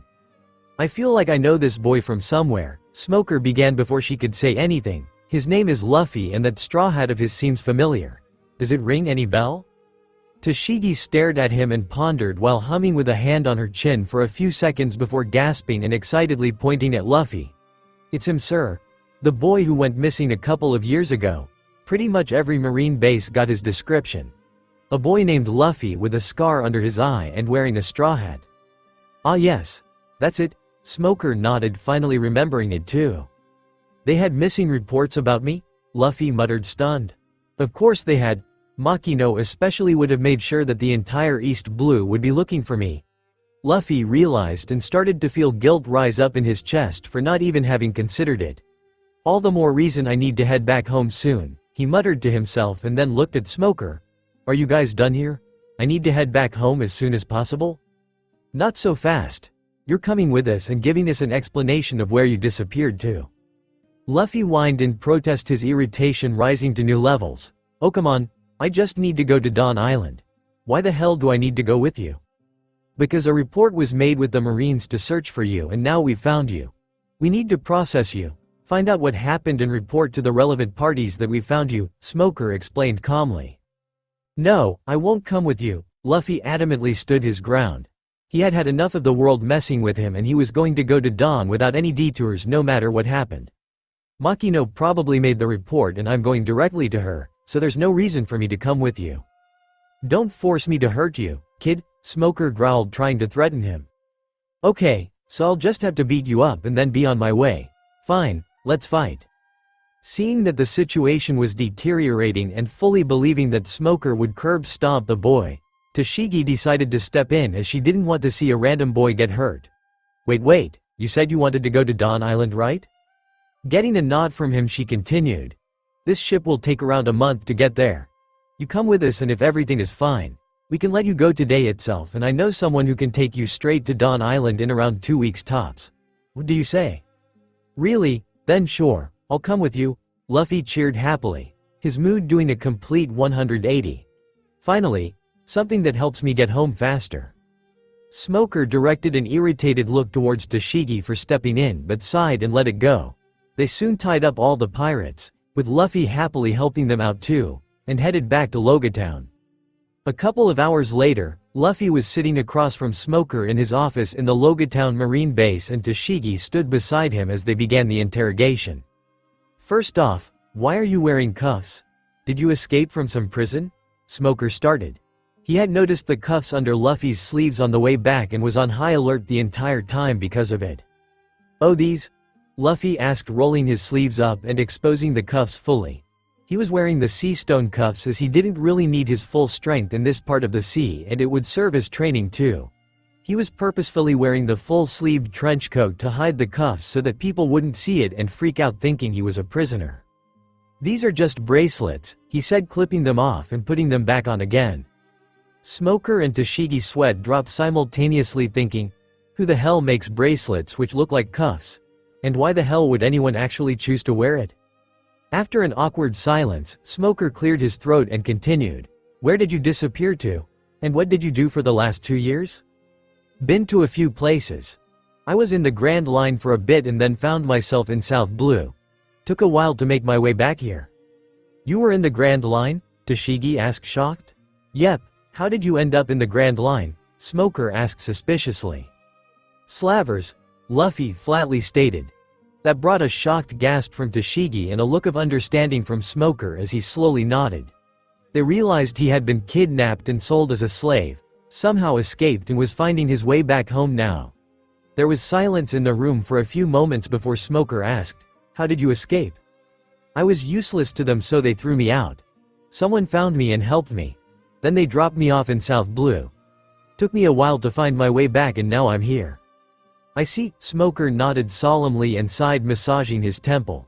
"Did you see who kidnapped you or know where you were kidnapped?" Not really. I got lost fishing near Dawn Island and a few days later found a ship. Asked for help, they gave me food. I lost consciousness and woke up in a cage. I don't remember the faces." "Okay," Smoker nodded. "I'll put the same in the report," he said, not wanting to make him trudge up any more bad memories.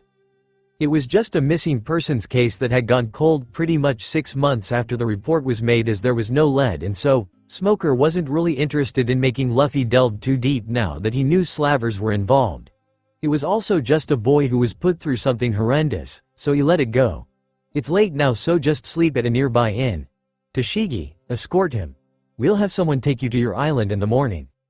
That's it? Luffy asked, surprised, thinking he would be getting asked way more questions. Smoker just nodded. Yes, that's it. Luffy stared at him, wondering about his earlier reaction when he had mentioned slavers.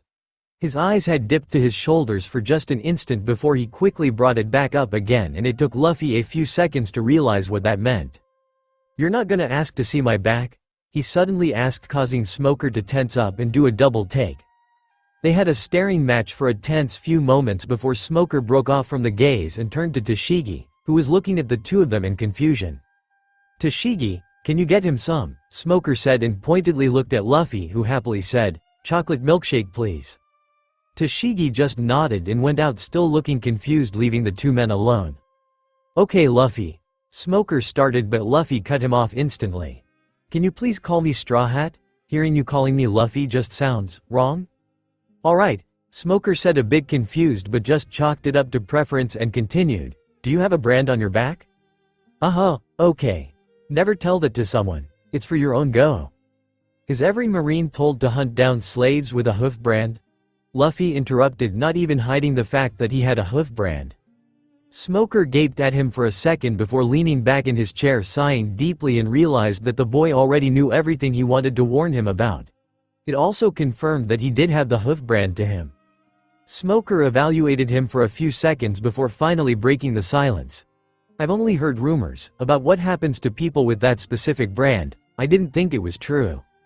Hunted, starved, humiliated, tortured, pitted against other slaves in death matches to win morsels of food, to name a few things. Luffy answered. Smoker's face remained blank as he processed his answer. You know, I've wondered a lot, Luffy continued with a curious look on his face, why the mauled justice turn a blind eye when the celestial bastards treat the rest of the world like trash. Smoker tensed up hearing Luffy disrespect the celestial dragons, but stayed silent. A few Marines, sure.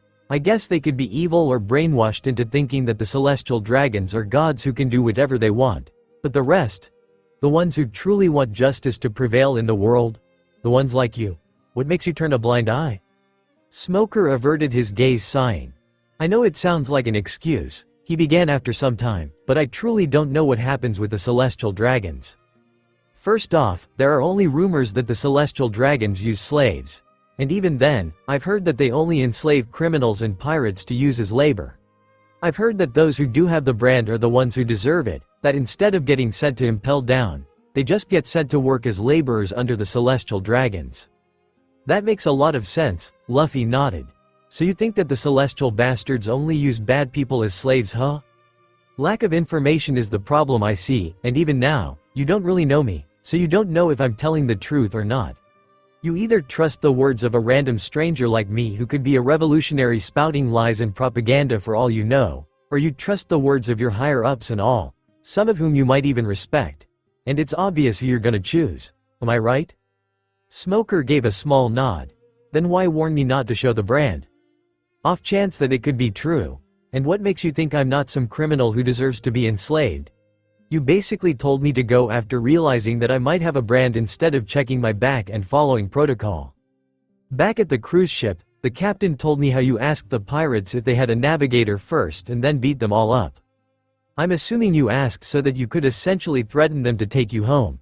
You could have easily kidnapped the navigator of the cruise ship too if you wanted, but you didn't. So, I know you're morally right at least. Besides, even if you are lying, it's not like you did something bad. All you are to me now is a missing person, so I'll let it go. If I later find out that you are indeed some criminal, I'll hunt you down myself. I see, and why did you tell me about your brand? If you knew that Marines do hunt down slaves, then why confess to me and even bring it up when I didn't even ask for it? You answered your question yourself. Your eyes dipped a bit to my shoulders when I mentioned slavers, so I understood that you know about this at least. After a few basic questions, you said I could go. You didn't bring it up. You didn't ask to see my back. Smoker nodded, understanding his reasoning. Besides, Luffy grinned, even if you did try to capture me or something, I'm strong enough to pummel you into the ground. Smoker just scoffed, thinking he was being ridiculous. The two then sat in silence, having come to an impasse of sorts where one couldn't trust the other, while also not having any reason to be hostile to the other. "You may leave now," Smoker said when it looked like Luffy wasn't moving from his spot. "I'm waiting for my chocolate milkshake, right?" Smoker's sweat dropped and the two sat staring at each other in awkward silence until Tashigi showed up a few minutes later. She hadn't even taken one step inside the office before Luffy was in front of her, gleefully taking the milkshake out of her hand and gulped it down in less than 2 seconds after thanking her. "Okay, I'll go now." "Let's go, Tash," he said to Tashigi first before turning to Smoker and waved at him with a grin. "You're a good man, Smokey. See you around." Smoker watched the Straw Hat and a confused Tashigi walk out, his eye twitching in irritation at his nickname, and let out a sigh after the door closed. "He's really perceptive," he thought as he wrote down, "ran away from home," in the reports and added a random story of where he was for the last 2 years. What was all that about? Tashigi asked, not understanding what had passed between Smoker and Luffy. "Something between me and him, don't worry about it." Tashigi just hummed as she escorted him to the inn. "By the way, my name is Tashigi, not Tash." "It's a nickname." "Oh." She wanted to argue that nicknames were used between friends, but seeing how he had even nicknamed Smoker as Smokey, she just let it go. Just after a couple of minutes of walking through the streets, they saw a small crowd gathered near a shop where it seemed like an argument had broken out between a few Marines and some civilians. She groaned slightly, face-palming, and turned towards Luffy. "Can you wait for a few minutes? I need to deal with that."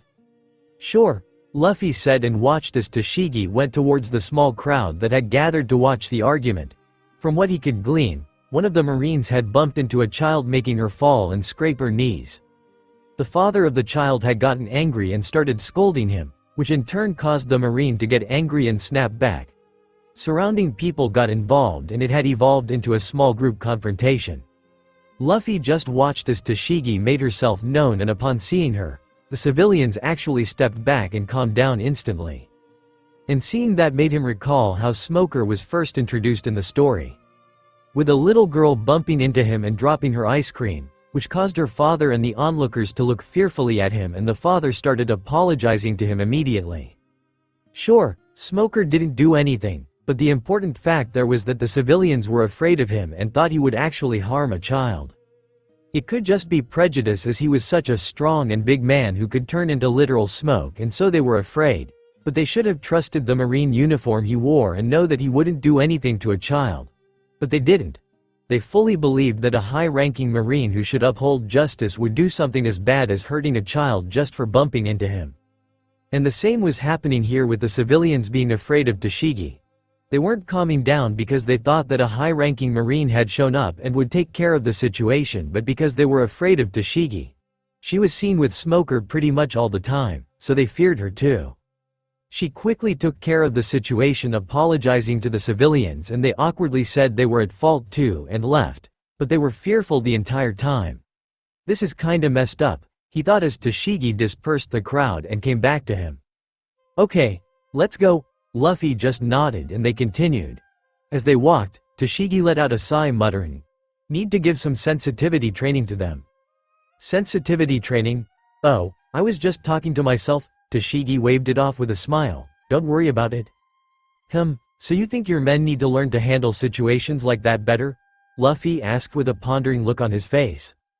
Tashigi sighed, not really wanting to broadcast her problems aloud, but now that it was out, she just went along and vented to Luffy a bit. Yeah, some of our men don't get how to handle sensitive situations. People get emotional and might lash out like the dad back there, but we should be calm and handle it appropriately. They shouldn't also get emotional and lash out, escalating the situation like that.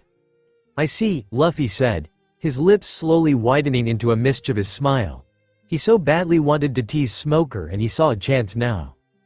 Just as they reached the inn and Tashigi was about to take her leave, Luffy grinned at her. Hey, you're heading back to base now, right? Yeah, we still have an hour of work left. What's up?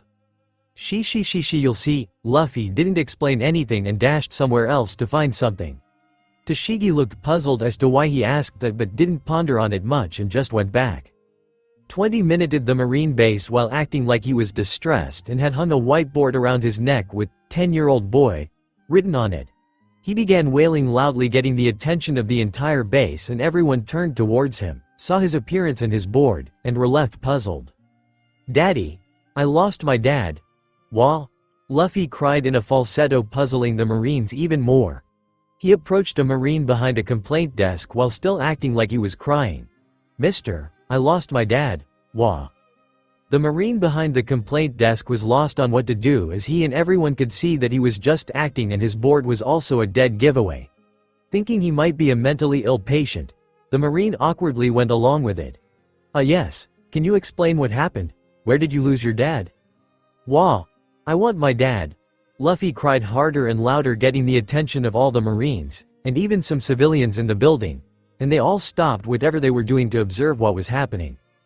Tashigi and Smoker also came out of their office after hearing the distressed wailing to see what was happening, and were surprised to find Luffy acting like a child. "Luffy? What are you doing?" Tashigi asked, stepping up to him.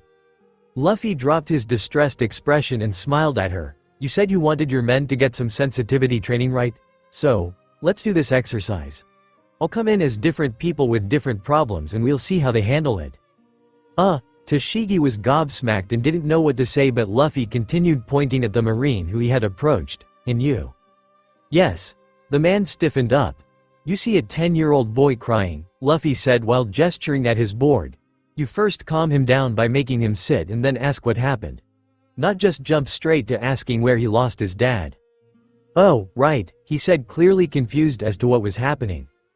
"Okay, we'll do another one," Luffy said, and dashed out, not giving anyone a chance to talk to him, and 20 seconds later walked in with a hunched back. 80-year-old grandma was written on the board this time. Everyone just watched with confused expressions as he slowly limped his way to the complaint desk. "Excuse me, young man. I was just mugged." Smoker, deciding that it had gone long enough, stepped up, intending to put a stop to it. "What are you doing, Straw Hat?" Luffy stood up straight and frowned. "Do you not understand the exercise? I'll come in as different Peo?" "Yeah, I get that. But why are you doing this?" I'm bored as I have nothing to do, and I got to know your men's sensitivity problem, so decided to do this. It's fun, right?" Smoker's sweat dropped and looked at Tashigi, who looked guiltily at him and tried to explain herself. We kinda saw another argument break out with civilians and our men on our way to the inn, and I told him a bit about it." "Oh come on, this is a fun training exercise," Luffy argued. "Let me do this a couple of times and you'll see. Now, order your men to go along with it." Smoker rubbed his temples, sighing as he didn't want to deal with whatever this was, so just relented, thinking he would get bored after a few minutes and leave, so just nodded and looked at his men. "Okay, we'll be doing this exercise. Just go along with it." "Yes sir," the men yelled, saluting. Luffy grinned. "Okay, let's start over." He went back to the entrance, hunched his back, and again walked to the complaint desk with a limp. "Excuse me, son. I was just mugged a few minutes ago," he said, using his abilities to modify his voice to a shaky grandma voice, which made the others think that he was a ventriloquist. "Oh no, can you give me the description of the man?" the guy asked, playing along. Luffy straightened himself and shook his head with disappointment before turning to all the others who were standing around looking on with curiosity, and addressed them. "Now, can anyone tell me what he did wrong?" There were 2 seconds of silence before one Marine spoke up. "He should have checked you for injuries first and given you medical attention." Luffy pointed at him and grinned. "Exactly. 1 point for you." While the guy at the complaint desk went, "That's right." "Okay, let's do over," Luffy said, again hunching his back and repeating his lines. This time, the guy came forward, made him sit, gave him a glass of water, asked if he needed medical attention, and then got his complaint about where he was mugged and what was stolen. In the end, Luffy smiled at all of them. "Okay, that was great, let's keep going." He went out again, and the Marines looked on in anticipation to see what he would come in as next, slowly beginning to enjoy it. Luffy walked in with an attitude a few seconds later with "Sassy" entitled "Rich 16-year-old Girl" written on the board, and they all groaned. Luffy walked straight up to the complaint desk like he owned the place and immediately spat. "Hey you, my daddy says he won't give me an allowance anymore. Make him give it." The guy groaned internally. "Listen, young lady, we don't deal with Sue." "I don't care," Luffy snapped. "Just make my daddy give me my allowance or I'll have my daddy sue you." It had started off normally with Luffy coming in as father who lost a child, concerned about suspicious bag lady, person with noisy neighbors, and so on, with the Marines collectively discussing and deciding what to do for each case. And it really was fun and at the same time, a learning experience. Even Smoker could see his men discussing what to do and what not to do with each case, and agreed that what Luffy was doing was a fun way to make them learn. Tashigi was even more surprised as she had tried to give them pointers on how to deal with sensitive cases before, but apart from nodding their heads, they hadn't learned anything or given it much thought.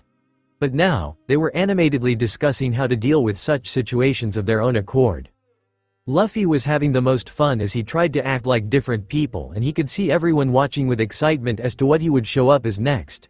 After a few rounds of actual real-life scenarios though, he started getting playful. He came in as Hannibal Lecter, psychopathic cannibal, and the whole room froze. He walked up slowly and took a seat across the complaint desk. "Hello, my name is Hannibal Lecter," he said in a sophisticated British accent. "Why yes, Mr. Lecter, what can I do for you?" the Marine asked nervously. "Well, you see," he began slowly but stopped staring at the hand and neck of the guy while licking his lips, making the guy even more nervous. Things got chaotic when Luffy lunged at the guy, trying to bite his head off while screaming, "Give me your brains," and the room erupted in panic. A couple of them actually pretended to pull him off and subdue him while Luffy acted like he was resisting like a crazed person. "Good job guys," he praised, grinning after he dropped the act, and the Marines erupted in laughter. Things only escalated from there as he next came in as Ghost Hunter and started looking for ghosts and reporting who the ghosts said their killers were. Next, he came in as Creepy Little Kid and scared the shit out of everyone by making his voice really creepy and raspy. He did a couple of roleplays purely for his own amusement, like when he came in as Little Boy whose mother was just eaten and started yelling, "I'll kill every last one of them. I'll slaughter every last one," and laughed his ass off while the rest just looked on confused. Tashigi was also having a jolly good time with her subordinates, having never bonded with them like this before. Smoker, however, was as stoic as ever, and Luffy saw his eye twitching in irritation when he started coming in as crazy characters. And thus, he made it his goal to crack him. He tried a few zany characters, but nothing made him give even a little smile, and in fact, only made him more irritated as the actual exercise had now turned into a comedy show. However, he finally broke when Luffy came in as Garp. "Bawahahaha," bet out loud, clutching his stomach just like Garp, then paused before adding in his own voice, "Don't expect me to enter by breaking right through the building," and then got in character again, continuing his bellowing laughter. The reaction in the room was clearly divided for Garp. Those who hadn't seen him in real life had confused looks on their faces, while those who did collapsed to the ground laughing. Smoker finally broke too, letting out a small chuckle and shaking his head in amusement, and everyone looked at him with gobsmacked expressions as they had never seen Smoker laugh before. "Yes, I made Smokey laugh," Luffy yelled triumphantly, throwing his hands up while the others looked at him as if he were a god. Smoker instantly lost his smile and regained his stoic face, but Luffy had achieved his goal. He had one last character he wanted to come in as, so soon walked out and came back in again with Smokey written on the board. He had stuck 2 pencils in his mouth to represent the cigars and walked with purpose towards Tashigi, grunting the whole time with a serious stoic look on his face. "Tashigi," he grunted, making his voice deep, "have the men search the island for those damn pirates. No one escapes from my clutches." The whole room tried to hold in their laughter, their faces turning red from suppressing it, and Luffy grinned internally, deciding to give one last push to break them. "My name is Smoker. I had a cigar in my mouth even when I was in my mother's womb. Fate loved me so much that it decided to give the smoke fruit to the guy named Smoker. And that was it." The whole room burst into raucous laughter, with most of them falling to the ground clutching their stomachs in pain.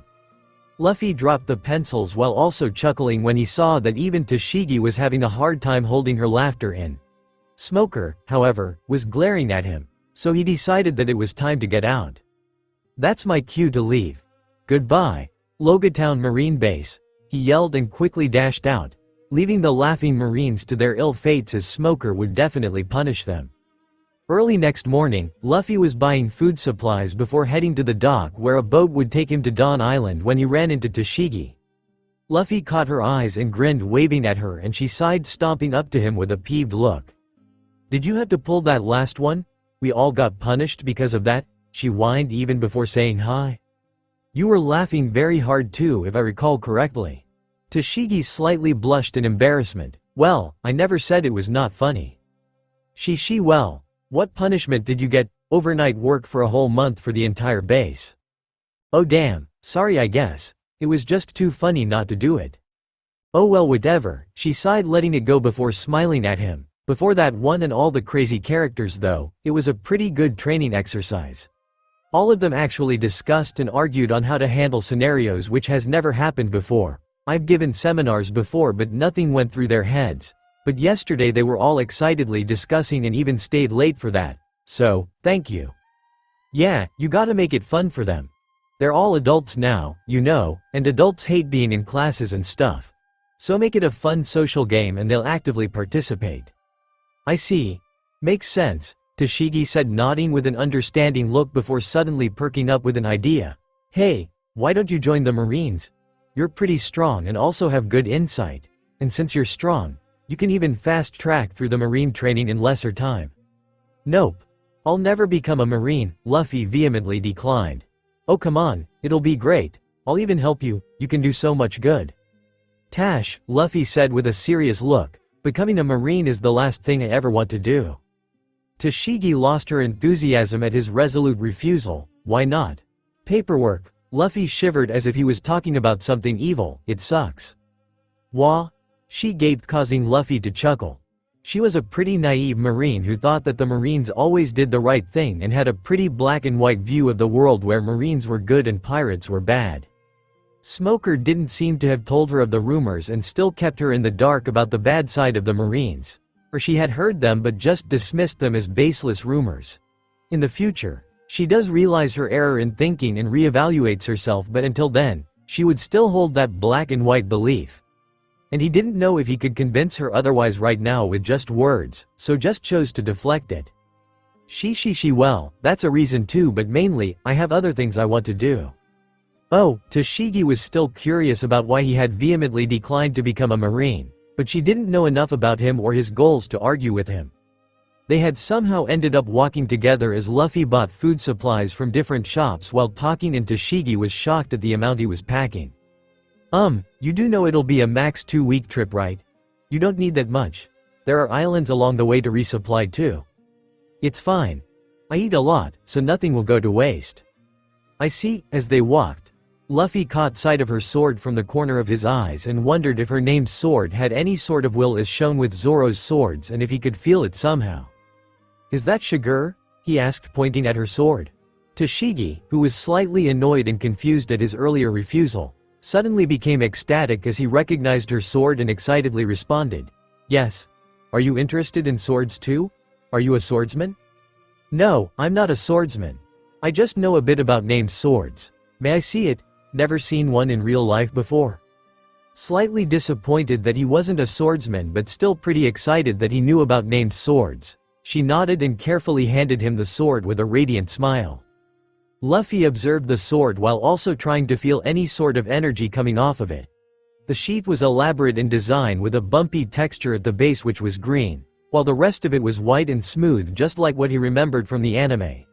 The green hilt had a 4-petaled design, but the blade itself was simple like a regular katana. It was simple, sharp and elegant in design. Luffy tried to sense any sort of will coming off of it, but felt nothing. Luffy gave it an approving look with a smile. "Simple and elegant," he said as he sheathed it and handed it back to her. Tashigi became even more ecstatic hearing that. "Yes. Its simple design is what I like the most about the sword. Because of its simplicity, it's versatile and I can perform so many different kinds of attacks like." She rambled on about how great her sword was for a few minutes, and Luffy happily listened to her talking animatedly. He loved when people talked about what they were passionate about, and seeing her opening up made him happy. When she realized that she had been speaking non-stop for a few minutes, she became embarrassed and apologized. "Ah, sorry, I usually don't get a chance to talk about it, so became a bit overexcited." "Don't worry about it. You really like swords, huh?" "Yes," Tashigi declared with a happy smile. "I've been training in the sword ever since I was 6. My grandfather ran a dojo, you see, and he was a very strong swordsman. I got interested in swords because of him. She had a wistful smile talking about her grandfather. Luffy didn't remember any such detail from the story about her. Actually, she wasn't shown much other than during the Alabasta arc and the Punk Hazard arc, and his story counterpart didn't even know who she was in Punk Hazard. "What's your dream?" he suddenly asked. Toshigi became excited as she told him about it. "I want to liberate all the named swords from bad people. So many pirates and bounty hunters defile these swords by making use of it for making money or committing evil acts. The swords will be crying NG used for such acts." She trailed off sadly, fully believing her own words. "So, I want to defeat such bad people and liberate the swords. And why be a marine? I also want to uphold justice by putting bad people behind bars and protecting people using my sword." I see, he didn't like the dream, but it didn't matter as it wasn't his dream. It was hers, and it was like Kobe's dream, so he hoped she would achieve it. Her first statement was a bit naive, but he didn't really want to argue over it as she would eventually learn that she has a very naive opinion in the future anyway, so he didn't say anything. "That's a good dream." Luffy smiled, giving her an approving look, and that only made her happier. Thankfully, she didn't ask him about his dream, as he would have 100% blurted out that he wanted to become the Pirate King, and he didn't want to get into it right now. Instead, she again asked him to join the Marines with a hopeful expression. "You also think it's a good dream, right? So why not join the Marines? You can help a lot of people that way." Luffy hummed, thinking about how to answer her. "Have you ever been outside East Blue?" Toshigi tilted her head at the tangential question but answered anyway. No, have only been in East Blue." "Okay, then see more of the world and then ask me that question again.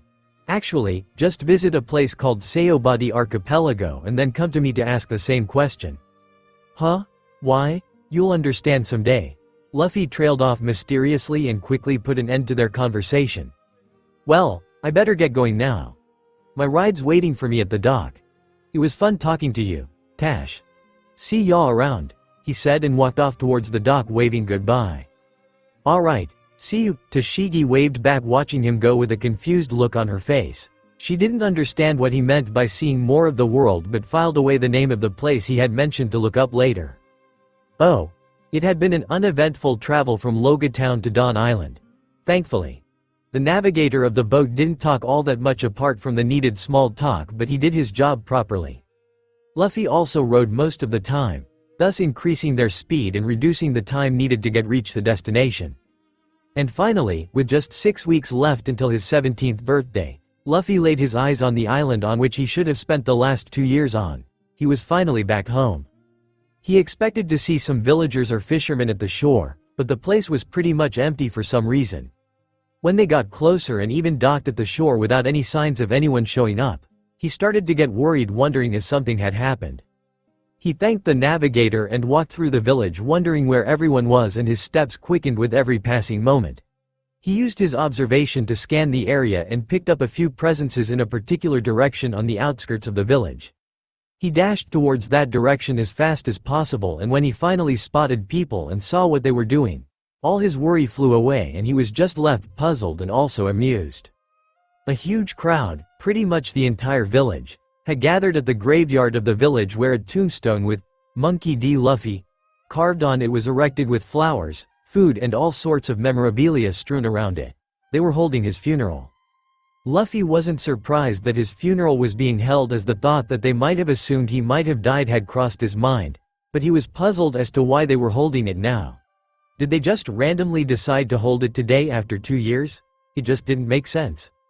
He climbed up a tree discreetly to watch the proceedings of his own funeral in amusement as his eyes looked for Makino, Daiden and the other bandits, maybe even his Gramps or even Dragon, but his eyes kept roaming around, not finding anyone.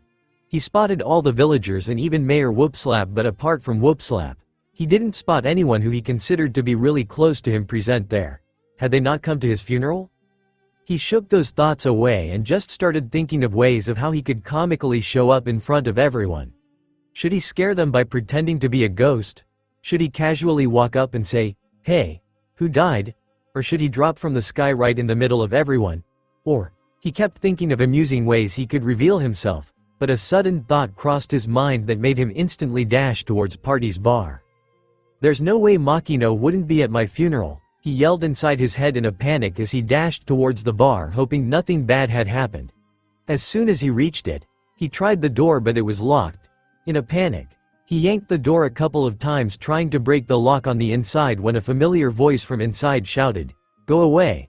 I told you I'm not participating in that stupid funeral. There's no way Luffy is dead." All tension leaked out of Luffy as he leaned on the door panting hard and letting out a massive sigh of relief. Okay. Nothing is wrong. He consoled himself and took a few moments to compose himself before finally saying, "Hey Makino, can I have some food? I'm hungry." There was a beat of silence before loud scrambling reverberated from inside followed by sounds of running and the door soon opened revealing a distraught and teary-eyed Makino. "Luffy," Makino breathed slowly bringing a trembling hand up to touch his face as if unsure whether he was actually real or not. "Yep," Luffy said as he grabbed her hand and that gave confirmation to her that he really was there.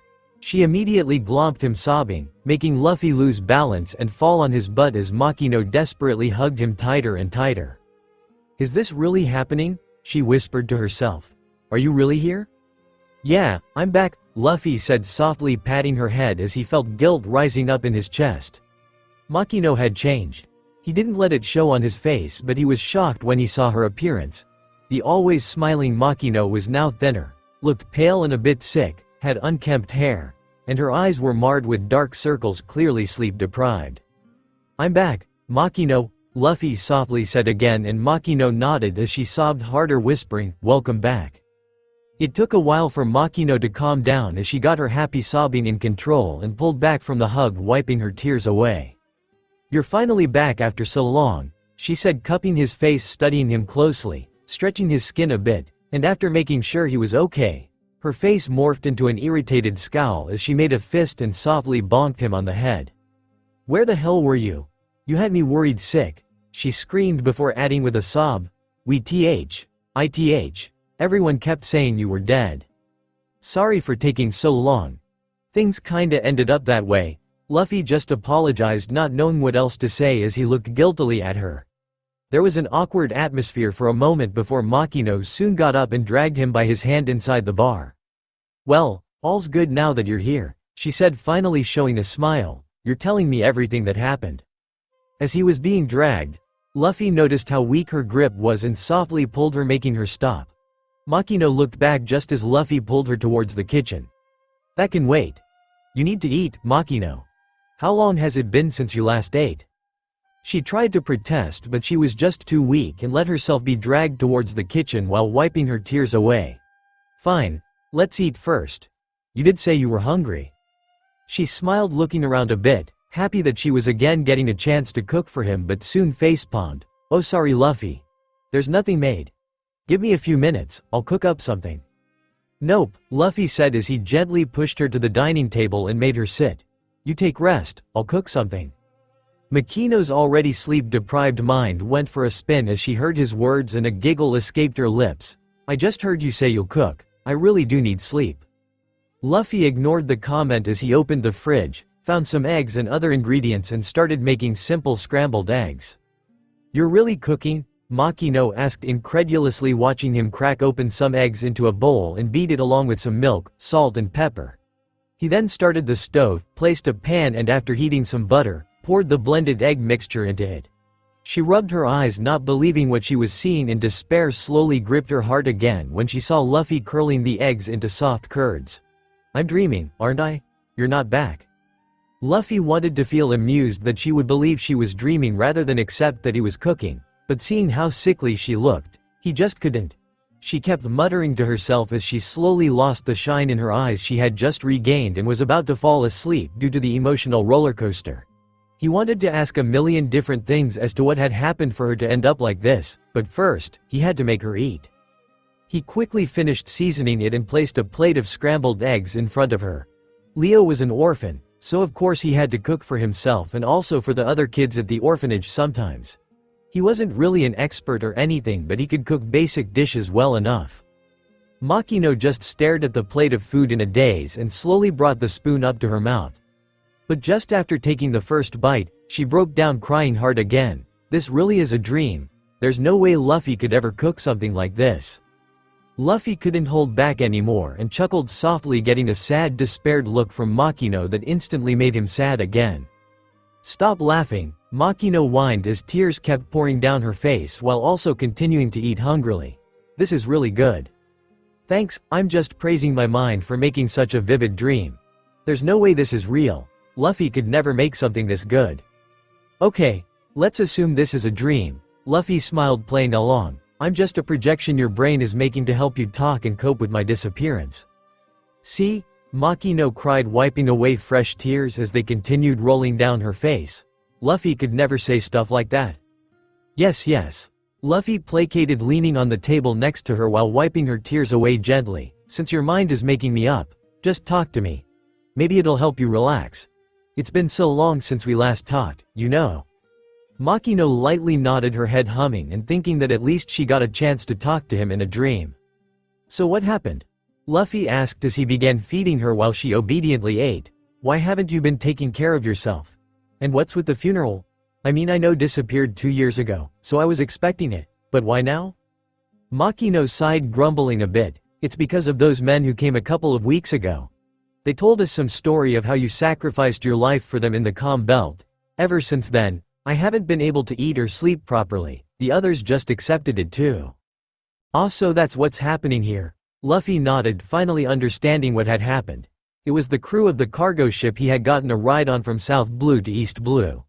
He had last seen them escaping while he fought with the Sea Kings and was glad that they had escaped safely at least.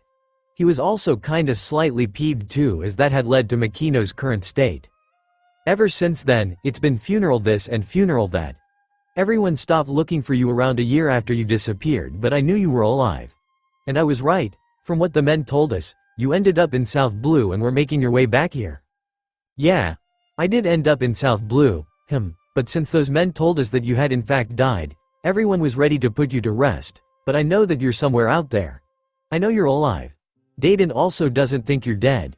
You will come back soon. It's almost your 17th birthday, so I know you'll come soon. You made a promise to Sabo, so I'm sure you won't break it. You also haven't paid your treasure tab yet, so there's no way you'll leave me hanging, right?" "Yeah, I'm sure he will," Luffy said, gently patting her head, and she leaned into it, finding comfort while she continued to drowsily talk. She had finished her plate by then and was now feeling even more sleepy. He knew this would be a hilarious story in the future, but for now, she needed rest more than anything. "Come, let's get you to bed. When you wake up, I promise you that Luffy will be here." Makino just groggily wiped her eyes, nodding softly, and Luffy supported her as she tried to walk while leaning on him. When it became clear that she was too sleepy, he just picked her up in a princess carry and went towards her room, which was above the bar. "It's been so frustrating, Luffy." Makino continued, holding on to him. "I called Garp the next day itself when you didn't show up that day for Ace's first bounty celebration and left a message for him. It was a whole week later that he was finally available and called back. And when I told him that you were missing, that stupid old man didn't care. He just laughed, saying you had probably gotten lost somewhere and would show up eventually. It was only a whole month later and repeated angry calls that he finally listened to me and sent out your information to all the marine bases, and they started looking for you. Until then, it was just us villagers who kept looking for you, and we couldn't cover much area." "I see, that stupid old man," Makino grumbled. "Not once did he come here to see what was happening. I'm sure he was busy. He probably sent his best men to search for me." "Yeah, I know, I was just venting," she sighed. "Garp was probably just as worried and did his best to make sure you were found." She then gave a soft, sad smile as she lightly pinched Luffy's cheek. "Another reason I know you're not real. You would have just said, 'Stupid old Gramps,' like always. Just got a new perspective of the world, you know, and I've changed. You've changed too. You were so polite back then, but now you call people stupid? The Makino I knew would never have called someone stupid?" Well, that Makino had never been on so many frustrating calls. "I felt so powerless all this time. Luffy," she said, burying her face into his neck, "when the Marines didn't work out, I tried to get in touch with Ace and even Shanks, but I had no idea how to. I kept calling and calling Garp's line, begging him to get in touch with Ace somehow, but he was so busy that he couldn't receive my call, and even when he did, he kept saying he didn't know where Ace was. Your brother joined the Whitebeard Pirates a few months ago, you know. It was long after you disappeared, but still, I asked Garp to at least then get in touch with Whitebeard and ask Ace, but he didn't even do that. Poor Ace has no idea that you've disappeared. Well, that's good. He probably would have destroyed the whole of East Blue trying to search for me, Luffy said with a chuckle. Makino let out a small chuckle too. Yes, I'm sure you would have. I also tried to get in touch with your dad. You know about Dragon? Luffy asked surprised. Yes, Garp told Mayor Whoopslap and me about him when you were still a baby. Ah baby Luffy. You were so cute back then, she said pinching the current Luffy's cheeks. He reached her bedroom then and she kept mumbling, cute Luffy, and other things like he was a baby as he placed her on the bed and tucked her in. Makino hummed getting comfortable inside the blanket. So, Dragon? Oh yeah. I was sure there were some revolutionaries in the Great Terminal, so I went there along with Dayton to try to look for them, but it didn't lead anywhere. You did your best, Makino, Luffy said sitting next to her and gently caressing her head helping her to relax. There's no way you could have reached me given where I was. She just said much thought and continued. I also wanted to reach Shanks, but had no idea how. He had left one number all those years ago but it wasn't connecting. He had left a number with you? You never told me. Makino's face slightly flushed causing Luffy to understand what had happened instantly and he smiled mischievously at her before asking a question that a lot of people in Leo's world wondered about. Did you ever have a thing for Shanks, Makino? Her lips twitched upwards as her face became just a bit more reddish. Well, kinda yes, he was so dreamy. She, Luffy laughed knowing he could tease her later with this and just gently patted her head reassuring her. Now, go to sleep, Makino. And when you wake up, Luffy will be here. Makino hummed closing her eyes. Luffy kept caressing her head until she fell asleep and just before drifting off, she mumbled, I don't want to feel powerless, with desperation laced in her voice. Luffy sighed deeply after she fell asleep and realized what an asshole he had been. Not once had the thought crossed his mind of what the people here on Dawn Island would have done when he disappeared, but it should have been an obvious thought.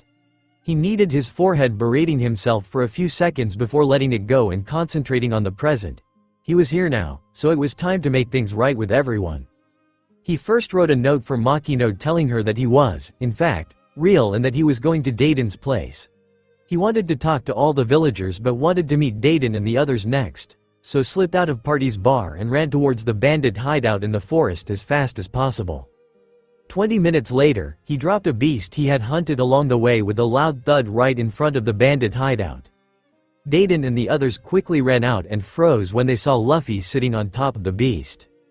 Yo! He grinned raising his hand just like he had done all those years ago when Garp had first brought him to them. Luffy? All of them gawked with disbelieving eyes, especially Dayton, whose eyes quickly teared up. He jumped down just as all of them lunged at him dog piling on him screaming happily at him all at once. Oh my god! It's really you, you're alive. Where the hell did you disappear to? We were so worried. Yeah, I'm alive. Just ended up getting stuck somewhere, Luffy answered with a chuckle looking at each one with a smile but saw that Dayton alone was standing back with a disinterested scowl. The others saw it too and let Luffy go as he grinned, got out of the dog pile while the rest made space for him and walked up to her. HMPH. The idiot troublemaker is still alive huh? God. Now I had to deal with you again? She scoffed. Luffy was glad that she hadn't changed much and knew she was just acting like a tsundere while desperately trying to hold back her tears. He jumped, wound his arms around her neck and rested his head on her shoulders. Missed you too, Dayton. That seemed to shock her but she just couldn't hold back anymore and soon put her arms around him too while crying, I knew you stupid idiot wouldn't have died just like that. I knew you were alive somewhere out there. Why did you take so long to come back, you idiot? Sorry, just ended up like that. Well, who cares, you're alive and that's all that matters. The others also broke down after that and dog piled on Dayton and Luffy again as they all yelled, Luffy's back, he's alive, in glee. Makino slowly woke up feeling more relaxed than she had felt in a long time and found she was in her bed.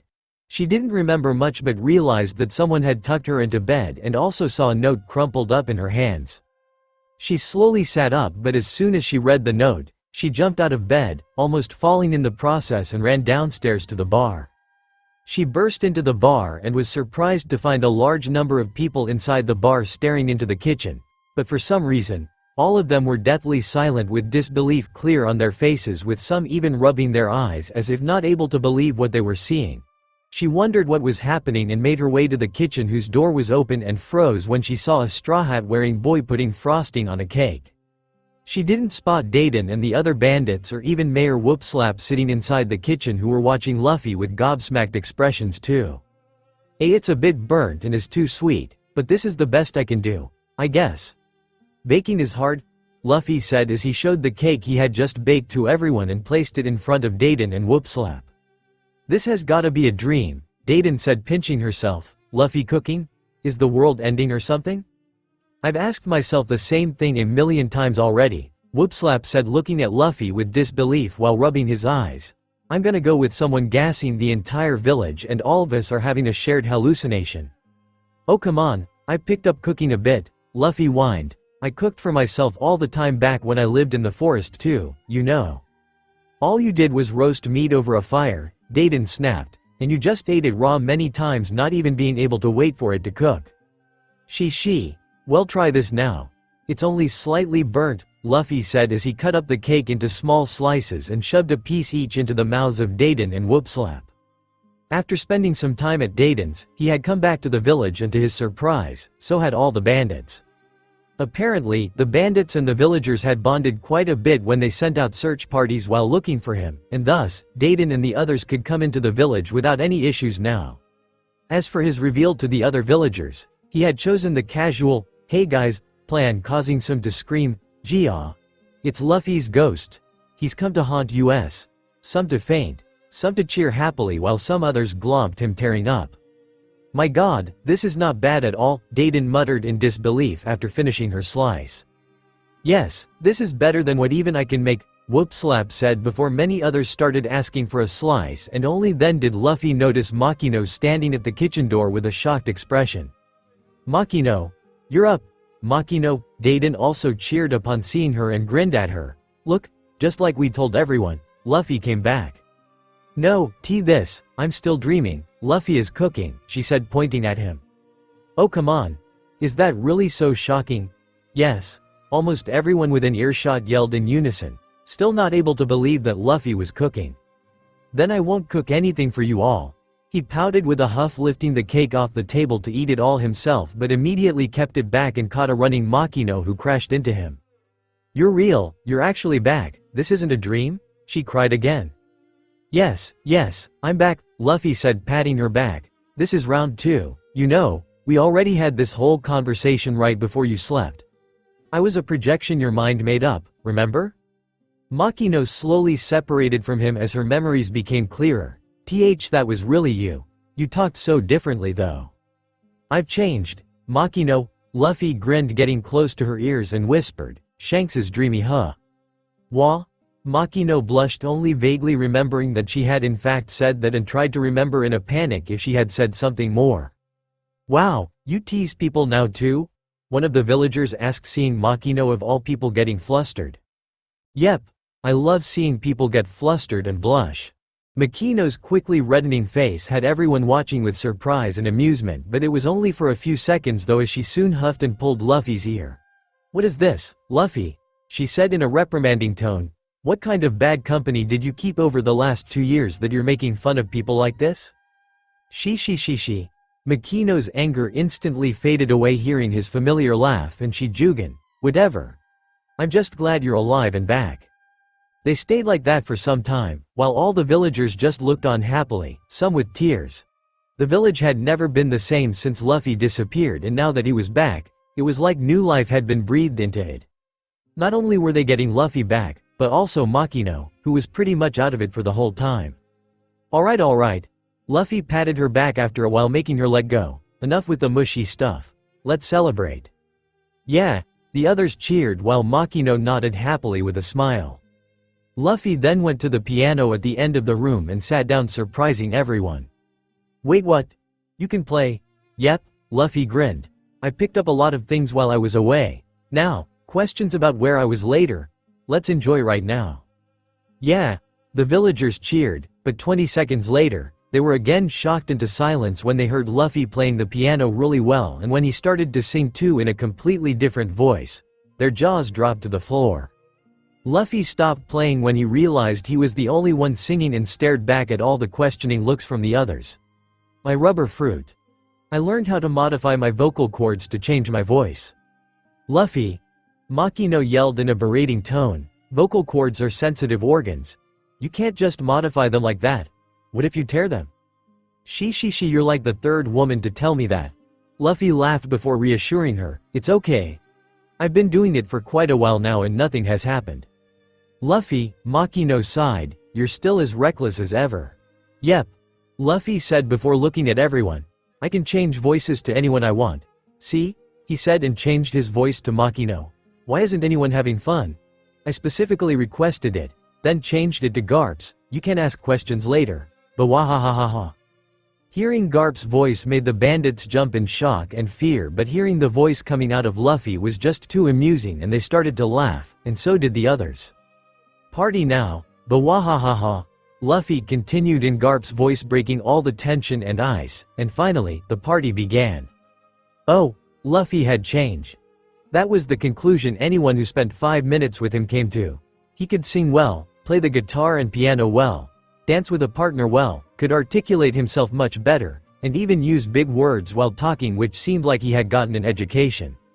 Makino was shocked the first time she heard his new voice-changing abilities and even seen him dance with a partner gracefully. He teased people a lot more now too and would even lightly flirt with some girls, which had her fuming. What kind of people did he spend the last 2 years with to change him this much? And they've corrupted him too. But he had also matured. A lot. He was still the goofy boy she knew who could brighten up anyone's day with his smile and boyish charm, but he seemed much more, she couldn't find the right word, but experienced seemed fit to describe him. He seemed to be much more experienced in life. Most of the changes were good, except for the flirting part, but there was one change which concerned her. And that was that he had gotten much better at lying and deflecting questions.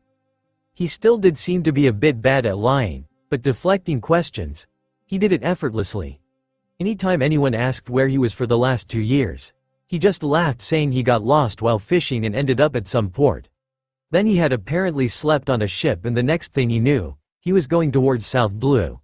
He then wandered around South Blue trying to find a way back and thus, had taken so much time.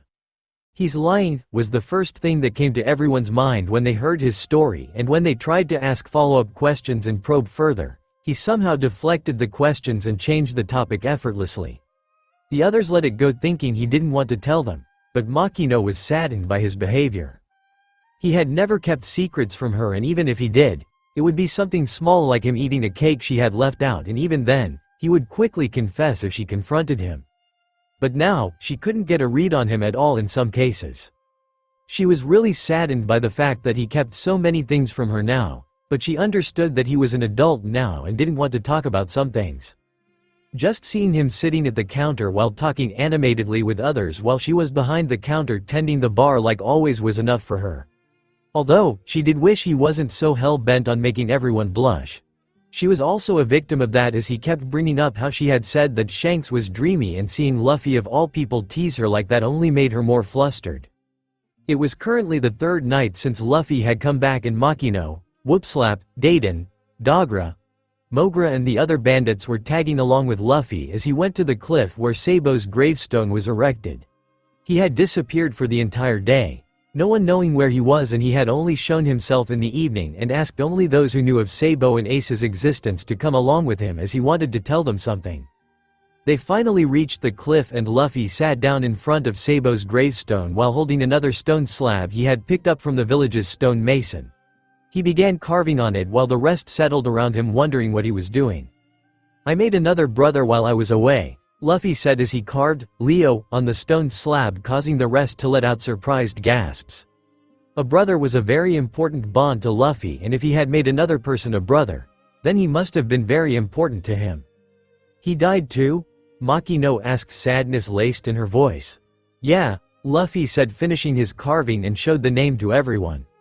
Leo, who was he? Well, he was a musician. It's complicated to explain, but in some ways, my bond with him runs deeper than Ace or Sabo. That shocked the others even more than before, which only increased as Luffy kept talking. He's the one responsible for many of my changes, playing instruments, reading books ranging from fiction to philosophy, understanding how this world works, cooking, being able to articulate myself better, using big words like articulate, flirting, a ton of stories. All these things I got from him. We kinda met when we were both dying. He sacrificed his life for me in a way and gave me a second chance at life. He then looked at everyone. Nobody in this world knows who he is, so just wanted to let you all know. There was a brief silence before Dayton finally broke the silence. Luffy, what exactly happened to you? Yes, Luffy, you keep deflecting whenever anyone asks, and your story of what happened to you is made up. Whoopslap also pressured him. Luffy didn't want to tell them about his slavery as they were sure to get sad and feel sorry for him. But he also saw that his lying was hurting his relationships with them, so finally decided to tell them about it. Got enslaved for a few months, he said, and the rest breathed out loud, nodding slowly, already seeming to have realized it. Yeah, we had assumed the same, Whoopslap sighed, rubbing his face while Makino started tearing up. When he had disappeared, they had speculated a lot about what could have happened to him, and him getting caught by slavers was a very real possibility. And seeing Luffy dodging all their questions up until then made them sure that their speculation was right. Do you have any sort of brand? Mogra asked. Yeah? Luffy said as he began removing his shirt. Everyone froze when they saw the long burn slash on his back, and only a few realized what it was supposed to be. Oh no, Makino breathed, tearing up more, realizing he was caught by the worst kind of slavers. Is that the hoof? Mogra asked, unsure as he and the others studied the brand. Yes, Whoopslapies, were you in Mariajoy? Yeah. This is horrible. I was only enslaved for 6 months, guys, Luffy said, hugging Makino and comforting her. After that, I got thrown out, met Leo, got rescued by a princess, got a ride to South Blue, spent a few months training on an island, got on a cargo ship to here, had a small little adventure after getting lost in the Calm Belt, and now I'm here, alive, safe and happy. When it looked like they still weren't convinced, he continued, I went on an amazing adventure after I got free. Met a bunch of new and amazing people, realized a lot of things, and my goals for the future also changed a bit. I know so much now, and it was all because I got caught and almost died. The positives that came out of this far outweigh the negatives, so believe me when I say this. I'm happy that I got caught, not to mention, I now have a chance at saving Ace, he added quietly in his mind. Everyone could see that he really was telling the truth and that he was completely okay. They nodded in acknowledgement with a little smile. But their moods were still down, imagining the horrors he must have faced. You met a princess, huh? Mogra asked, grinning as he tried to bring the mood up.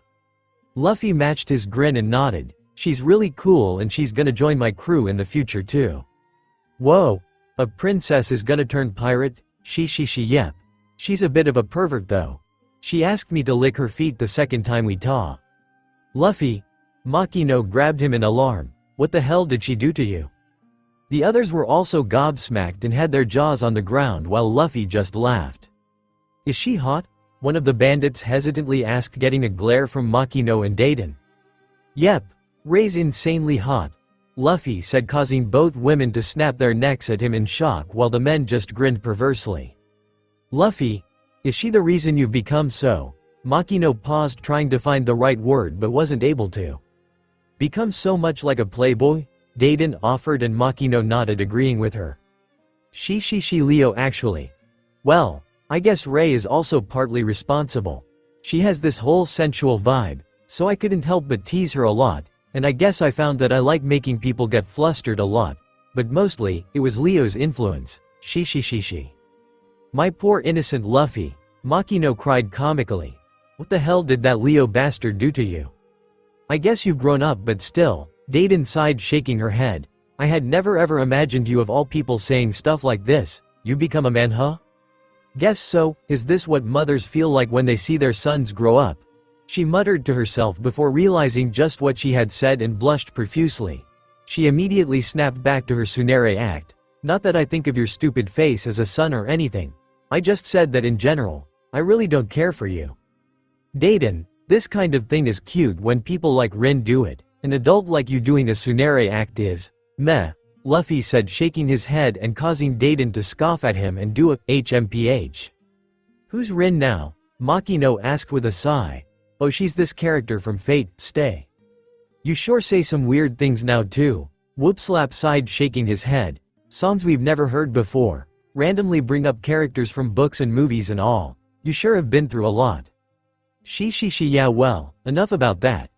There are 2 more things I've wanted to say to you all, he said after he dispelled the depressive mood. I'll be starting my journey earlier. Really? Makino asked, confused. When? And why? I'll be leaving tomorrow. What? You haven't even been here for 3 days, brat, Dayton yelled. And you're already leaving?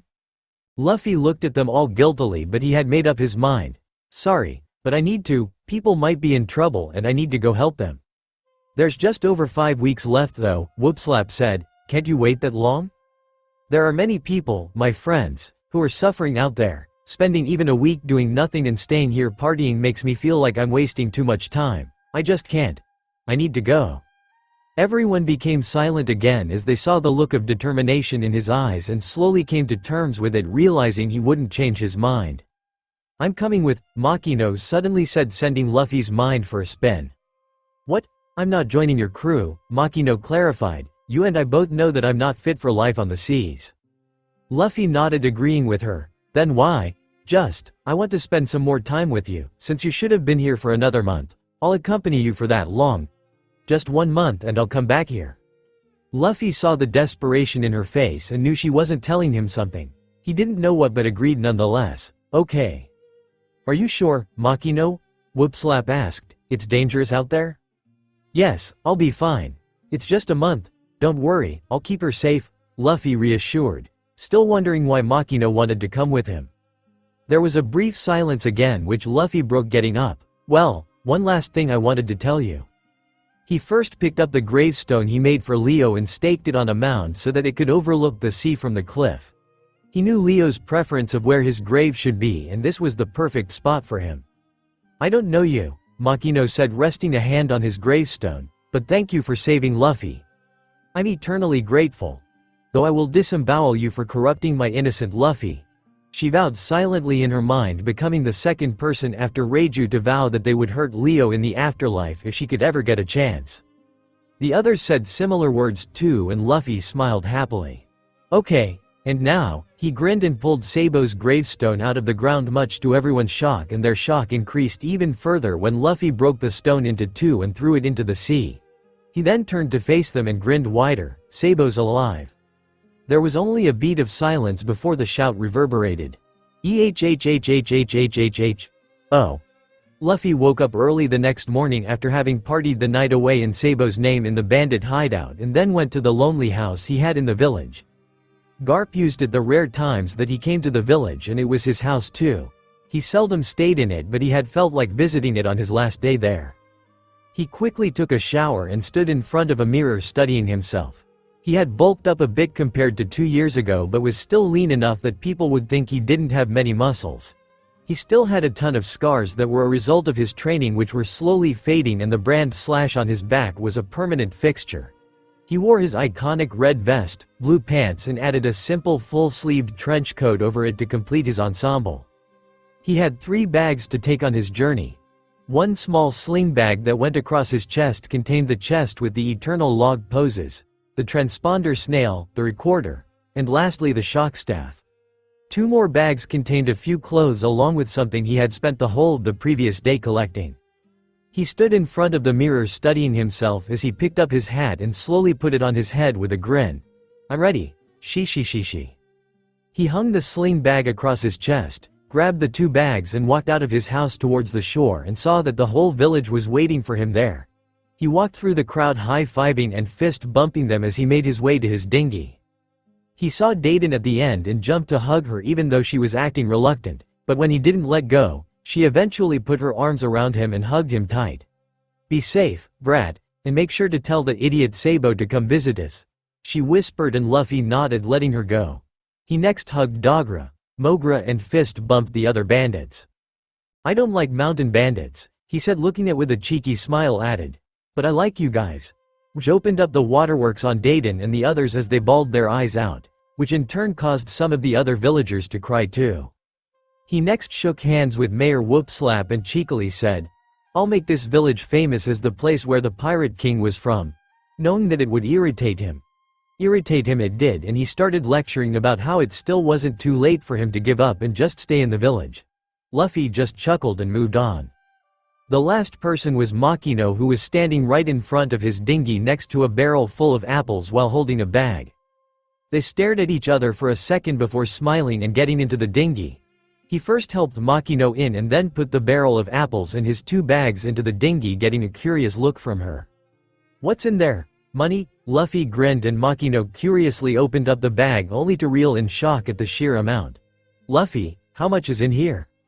"Around 200 million berries," he answered nonchalantly. Where did you get this much? You know how I disappeared the whole of yesterday?